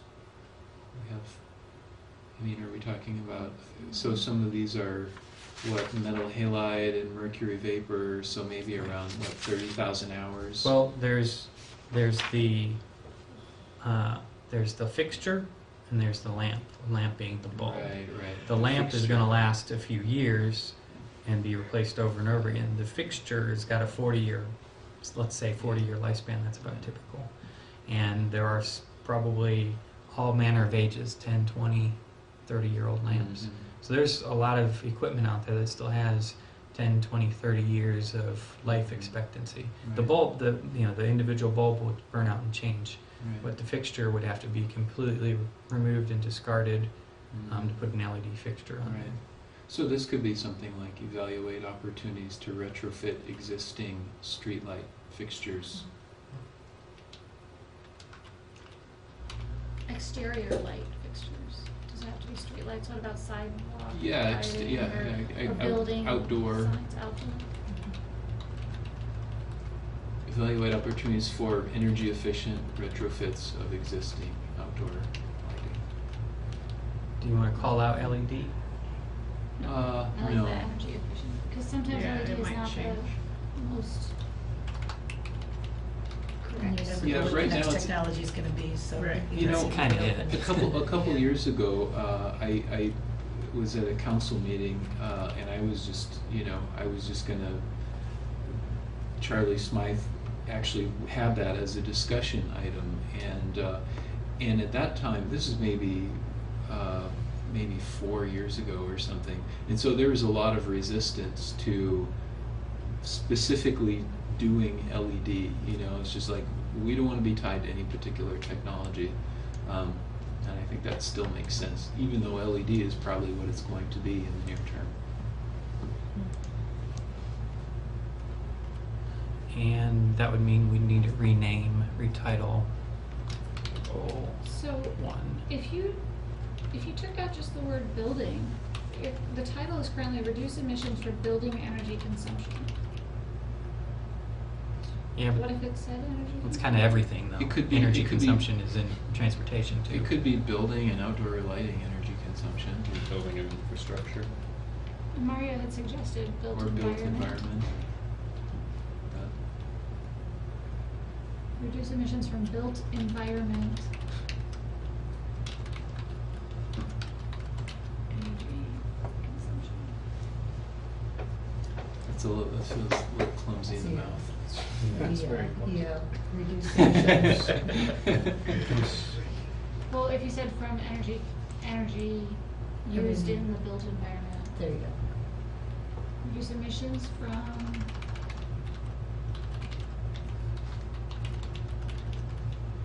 Sorry, energy- reduce energy No, emissions. Start over.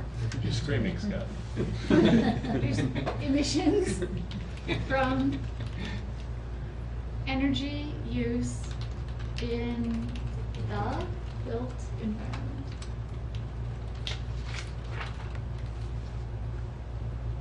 Okay.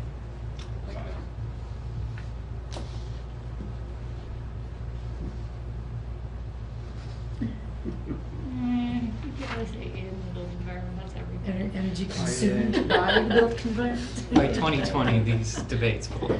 The stationary built environment. Sorry. That was a joke. We're just talking Energy about use the exterior of- built environment here.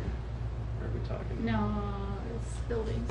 We're talking. It's buildings and buildings. lights. We're talking Okay. about. We're talking inside- indoor too. Indoor So too, is it from okay, yeah. buildings and lights? They are Yeah. building So that- sites. What if you Energy use Star and- sites instead of and buildings? I wouldn't call it an arterial street in a building site. Yeah, you're right, it covers parking lots, but not streets. That's okay. Are there other changes that we want to make based on the comments received? Can we just maybe get a small discussion about the recs? I asked about it earlier. There were concerns about recs, Mhm. but we currently are proposing that that is a potential solution, right? And it is still a potential solution. I recommend not changing it. Mhm.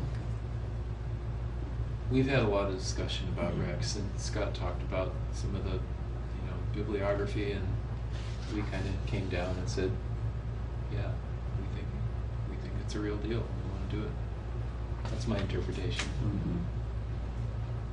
But, we're also, looking at bundled and, other, not to the exclusion of exploring other more, kind of concrete, immediate renewable sources, but, yeah. But at least it's kind of our initial best way, best way forward.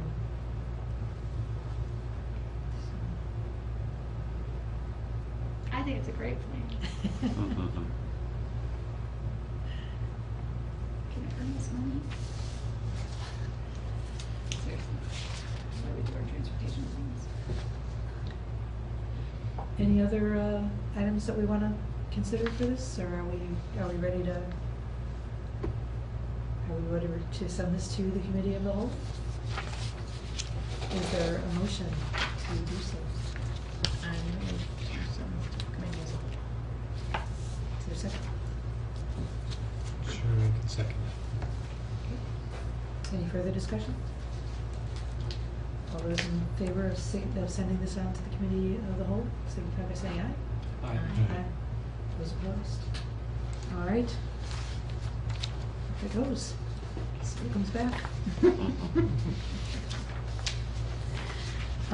So moving on to new business, we got an amendment to the Sustainability Advisory Commission bylaws. I think this is fairly straightforward. So we got some advice from legal staff here at the city that we should not ask for residents, or we should not ask individuals seeking to make public comment at our commission meetings to state their address. We may invite them to state their city of residence, but they are not required to in order to speak during public comment. So those are the edits made in our bylaws. Underlined are additions, strike-throughs are deletions. And this is already passed by council, or is this something that we are being asked to take action on? We're drawing our own bylaws, Okay. and they don't have to They go don't to have to, council. okay. Sorry, I can't move this very way.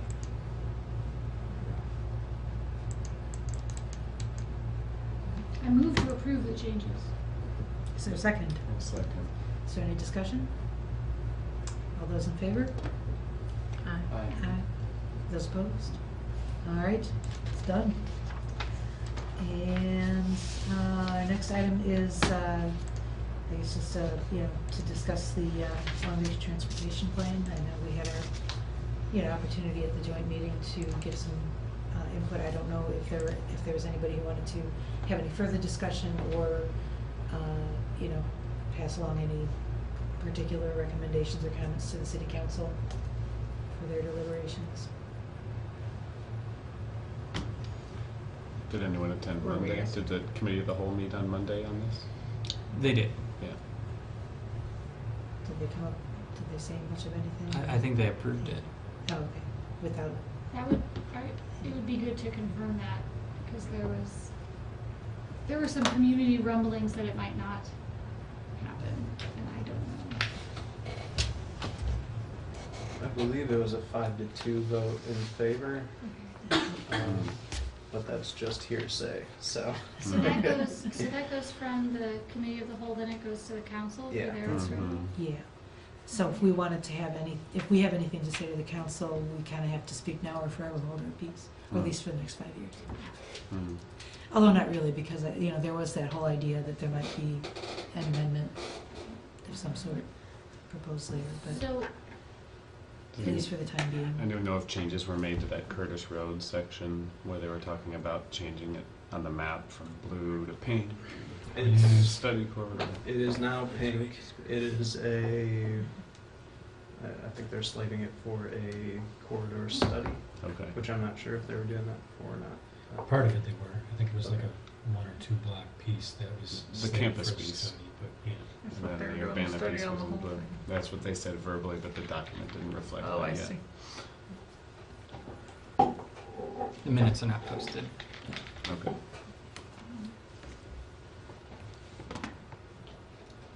I believe that the long-range transportation plan is a very important document for limiting sprawl in our community.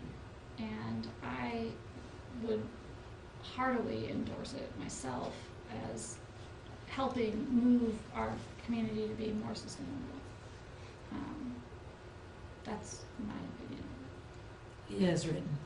as written.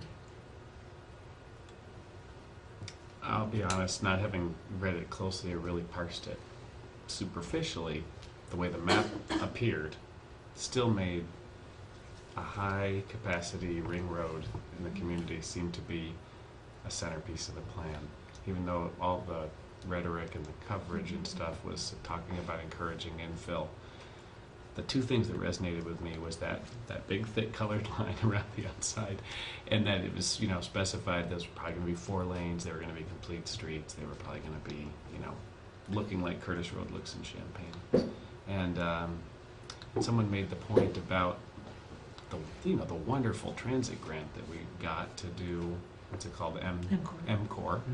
But given that it's such a long-term transportation plan, why didn't it show some future phases of an expanded MCOR, at least putting a marker on the map? Those two comments that came out resonated with me. Curtis Road is now specified as a 2-lane road with a study to only add more modes, not more traffic lanes, correct? Which I It- believe is a reduction from the 2005 plan, right? 2035, yeah, the 2035 plan said 4 traffic lanes. The 2040 plan says 2 traffic lanes and study other mode accommodations. Is that what your The recollection That's was? my understanding of it. The 2035 plan said it needed to be discussed, that it was not resolved between the university and City of Urbana. The 2040 plan said it still needs to be discussed. I think it actually says area undetermined or something to that effect on the 2040, as it got approved by Kuwatson a few years ago. The university stance is that the road can remain open, but it cannot have, it should end up with a solution that maintains the ability of the research area to function as it currently functions, which includes accommodating some animals being moved across it a couple times a year, and the soybean research in that area, and the limited width. But I believe that the university is welcoming the suggestion that we identify solutions to make it more safe for additional modes of traffic. But all of that is to get hashed out during the feasibility study, which is what the LRTP says we need to do. So, but Steve, your point about it looks like a ring road, it is definitely drawn that way. Mm-hmm. But if you mapped our streets, we have a grid. We have we've got the grid, and so. But the sheep from the university will keep it from functioning as a ring road, gets blocked away. Just another mode. Yeah. Finish your thought, Morgan. I just don't think that the I think your point about the map makes it look like that is a good point, Mm-hmm. but I don't believe that's what the bulk of the book is about. No. And that's No, but when you think about just what a road, again, with the caveats you just made about where the university's goal are for its portion, you know, in general, the functionality of a road like that, and the effect it would have on adjacent acreage, developable acreage, is just, I don't know, if you sum, It's just, the road's already there, that's what I'm saying. That road's there. yes. And the other, the road to a mile north and a mile south and a mile east and a mile west, those are all there too. Correct, but It's what they just built, colored on the map. right, but what they build in Champaign on Curtis Road is a classic suburban high throughput boulevard that's just waiting to be developed on both sides. Yeah. And I don't see the community meeting its sustainability or sprawl goals if that model was replicated in a circle around the community that way. It's designed to quickly develop on the margin, to make the margin more appealing for developing there than elsewhere. And, you know, communities that develop densely and are with infill have specific strategies to try to direct investment in those areas. And this would be dedicating, you know, large investments towards building capacity, the exact opposite, several, 4 or 5 miles outside of town. There was the question about what is being done to limit sprawl out that direction, and Yeah, the that's planner said, well, The there are wastewater. no Sewers. plans for sewer and Right. water out there. So Mm-hmm. Right. No, that's There true. is some sewer and water already out there. there's no plans for, I should say, extension of South service. of, it along Curtis. well, between Windsor and Curtis, Race and Philo, that has sewer. That's where that study. It's not currently annexed into the city. Mm. Oh, Mm.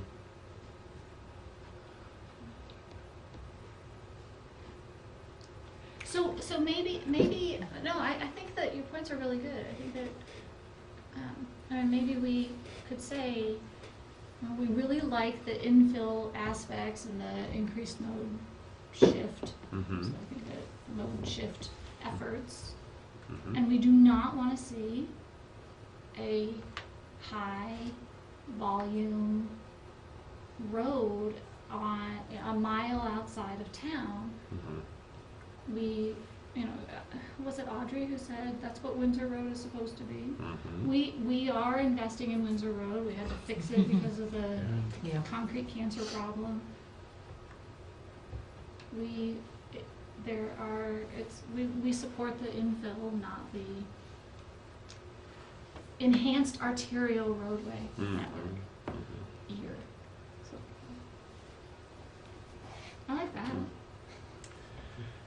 That might, This is discussion, but we're talking about an action of comments by the commission. Yeah, do we want to send, because I guess the way I, obviously these are not the only options, but what I see is, either, we can send some sort of comment to the council Mhm. now, or, we could simply, wait until later that, there was some talk about maybe having, an amendment proposed at a later date, which would be another opportunity, I suppose, for us to And- comment. And Curtis Road and those other segments will go through a study process, Mhm. which will have its own opportunity for comments. Right. And, I suppose another option might be to simply, we could send a request to the council to give us homework, which is, we would like to be involved in development of any, amendment that would be That's a good idea. proposed by the council. So, that might be another option too. It might seem odd to offer that without also offering an opinion or some opinions. That's true. That we're, yeah. I think if they move forward with an amendment, that we could offer to participate at that time.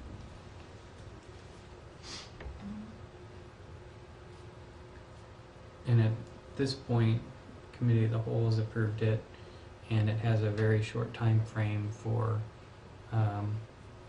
Urbana to approve it, to get it done on time, so that we don't lose transportation dollars. Right. Is that right, Kevin?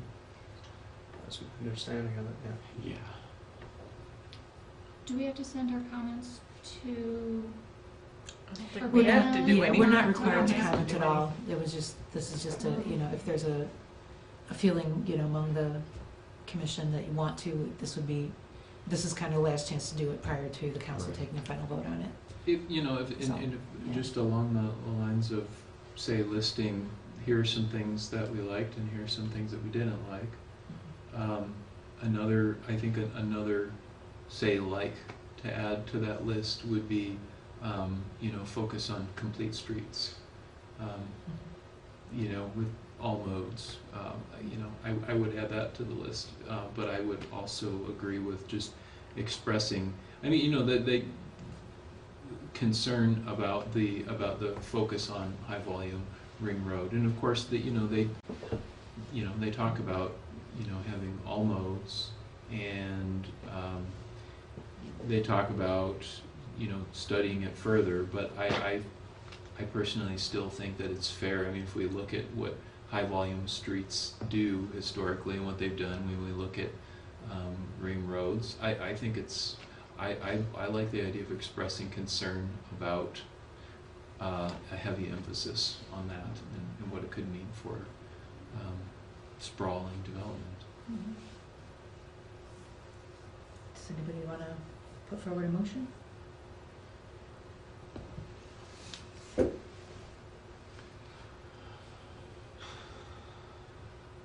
When I think about the options available to council on this time frame, and the fact that segment moved from blue to pink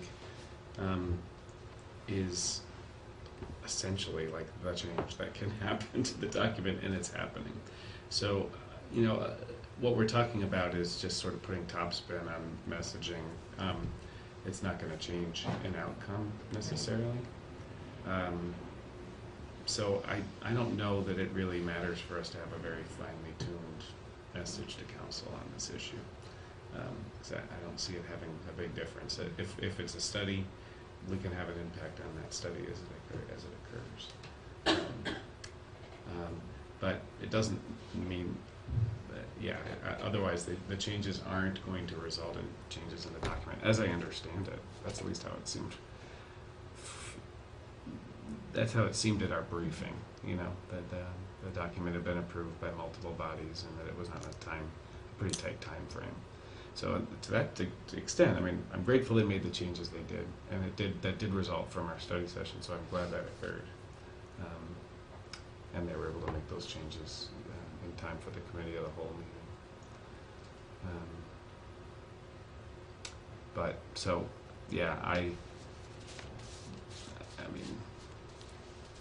I don't necessarily think we need to send a message to council. So I think offering input or feedback is, I think there are, its value is not only in the opportunity to change it.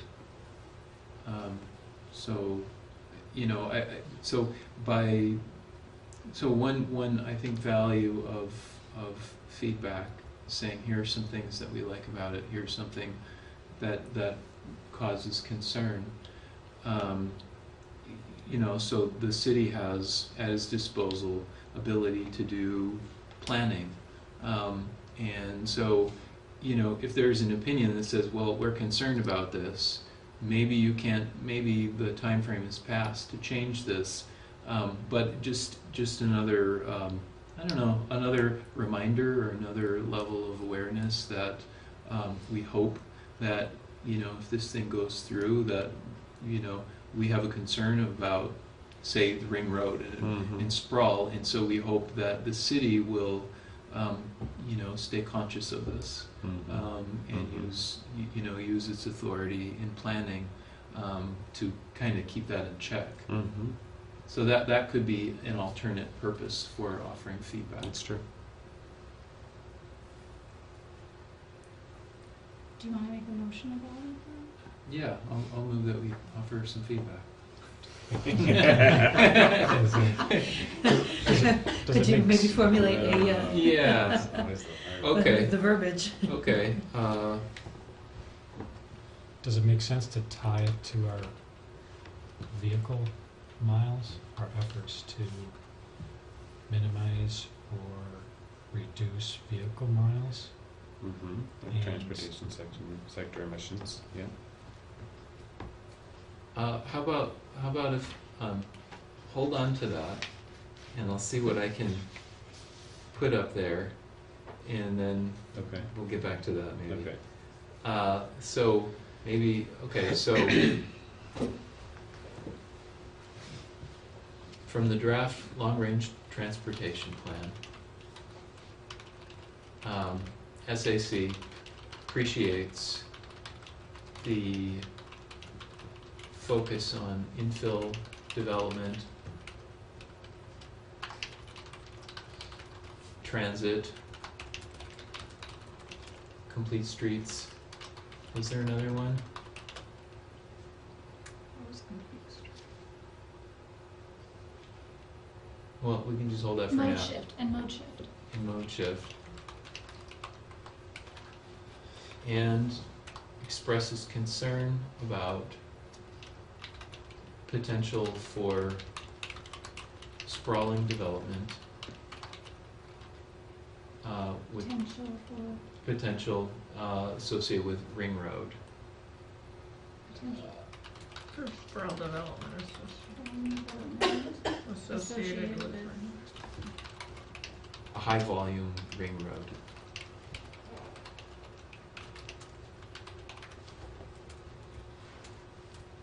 I don't know if that's right. Yeah, that's a good start.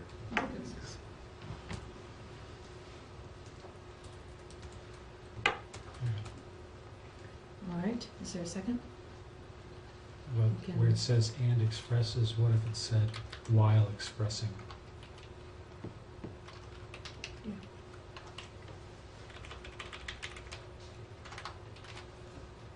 You know, and then a second sentence, so SAC urges the, you know, if this passes, the city, or SAC urges the city to use its planning authority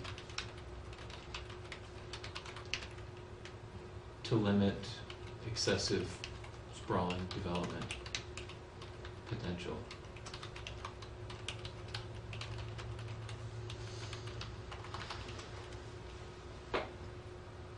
So I think that high volume Ring Road could be used as a red herring to get off our point, and that we should just say Ring Road. Okay.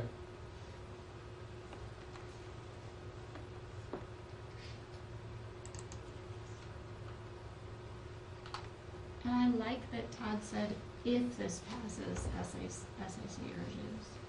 Although that sentence would still apply even if the LRTP doesn't pass. That's true. Yeah. Yeah. To your point, Morgan, is the term Ring Road gonna bring debate about whether it is or is not a ring road? I think we have the right to call it what it is. Would it be helpful to Yes, it describe is. exactly what you want to avoid? No. Because imagine that I'm reading this and I don't know what a ring road is.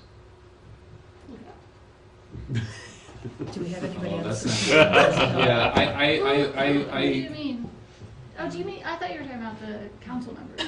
Because this is a Yeah. council. Or anyone. Yeah. It'll be in Okay. it'll be in council packet.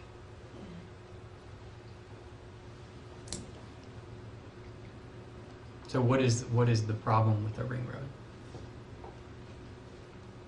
It is a road that Because it encourages outer Yeah, development. develop. Is a vehicle mile?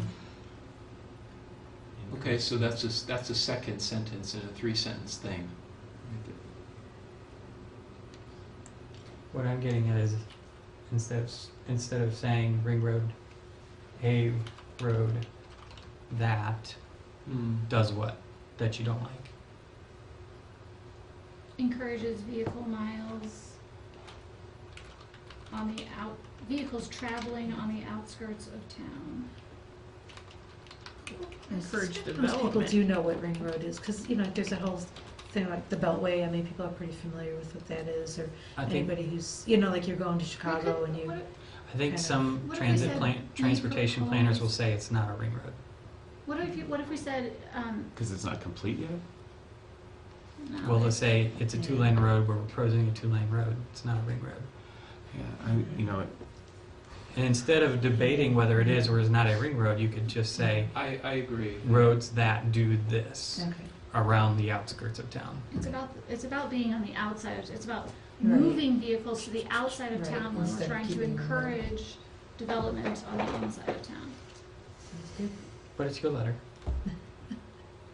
Well, the other thing is if we just refer to it by their name, is it still called an enhanced arterial road? Right, that would be another way of doing that. Associated with, Enhanced arterials on the outskirts of town. Well, so. You could keep that and say the LRTP refers to it as, EAR. quote, yeah. Enhanced arterials. should know this. Are arterial roads different than like radial roads?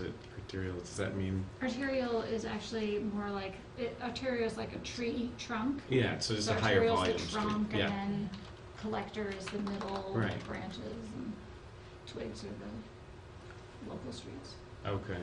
Arterial on the outskirts of town. Okay. Is that catch your What point? if, I like saying ring road. That is, I think that's what this commission is saying. You might call it something else, it's still a ring road. He's drawing on some strong instincts here, though. I mean, he's saying something. I'd say It's that's your letter. I know, 10 it years is. ago, when the ring road was first proposed, there was a Mhm. lot of pushback about a ring road. Yeah. The decision was to rename it. Mm-hmm. I think if you're So maybe using in their parentheses- wording, put if you're using their parentheses. wording, it's better. Maybe in parentheses it says, Which is Or- in i.e. Ring Road. Say, Yeah. which Right. constitutes a ring road, or which Sometimes referred to Suggests. as a ring road.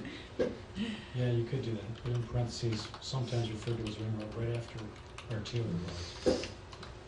Well, on the outskirts of town fits. I like is sometimes referred to as, because then they can't really debate it. Right, Yeah, exactly. put it in parentheses or something like that. It's just a fact, Which but it's is- sometimes referred to that. that is a fact.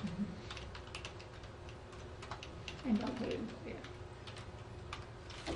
So, but after town, it needs to be comma, Yeah, space, town, which. comma, strike is, or which, yeah.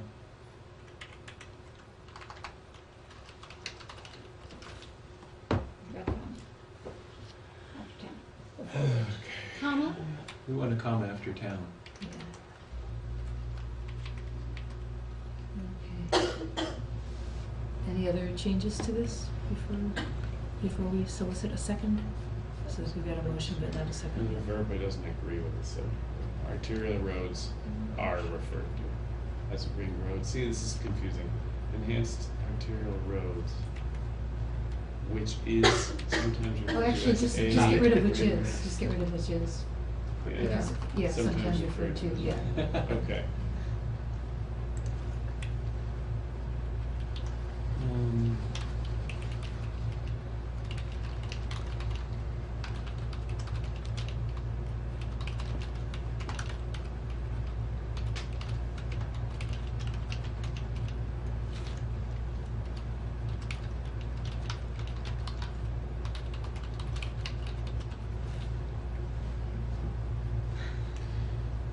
while expressing concern about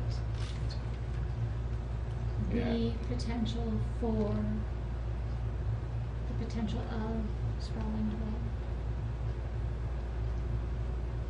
The potential was it of or For. for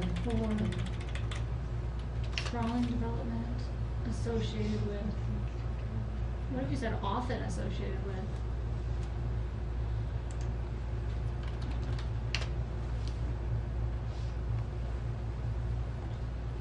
So that also is not saying, we're not saying that the fact that you're doing is not, as soon as it happens, we're gonna have sprawling development, but often these things It's gonna lead to be- these things. Yeah. And some people call those ring roads, but they're really scallions. As they say. Okay, do we want to say that we want to urge the city to use its planning authority to limit excessive sprawling development potential? Do we want to say to limit sprawl? And do we want to link it to why we're saying that, which is, an important, the most important driver of vehicle sector, greenhouse gas Mm. emissions. Greenhouse gas emissions in the vehicle sector. Okay.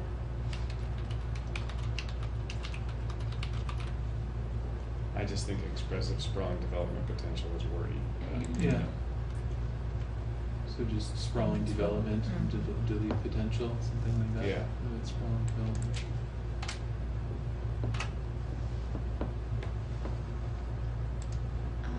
An important driver of emissions, Major. a major. Yeah.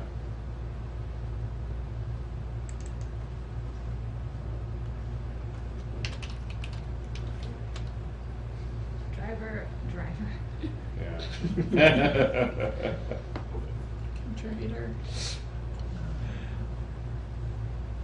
It's interesting, yeah, it's not just transportation sector, it's also the housing out there, so, Yeah. and the infrastructure, so.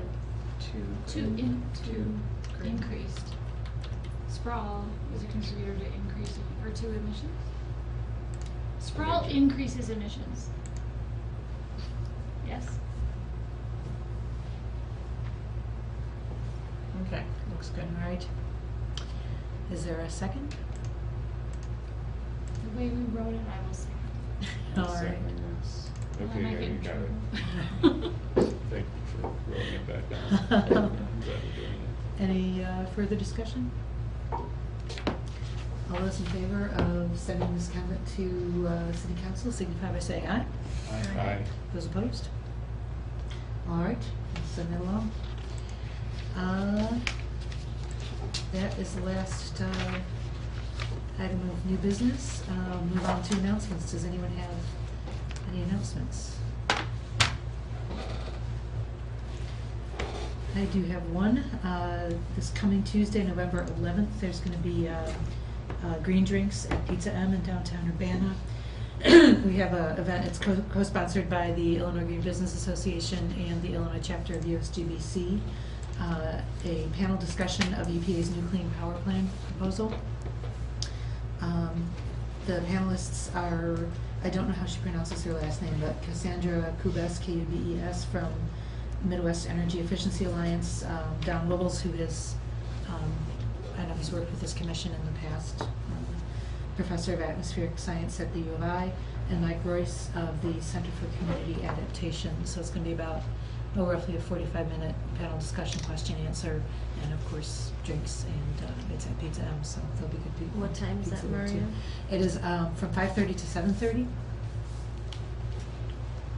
And there is there's no fee for it, but registration is encouraged, just to, kind of get a head count. And it's on the USGBC Illinois website.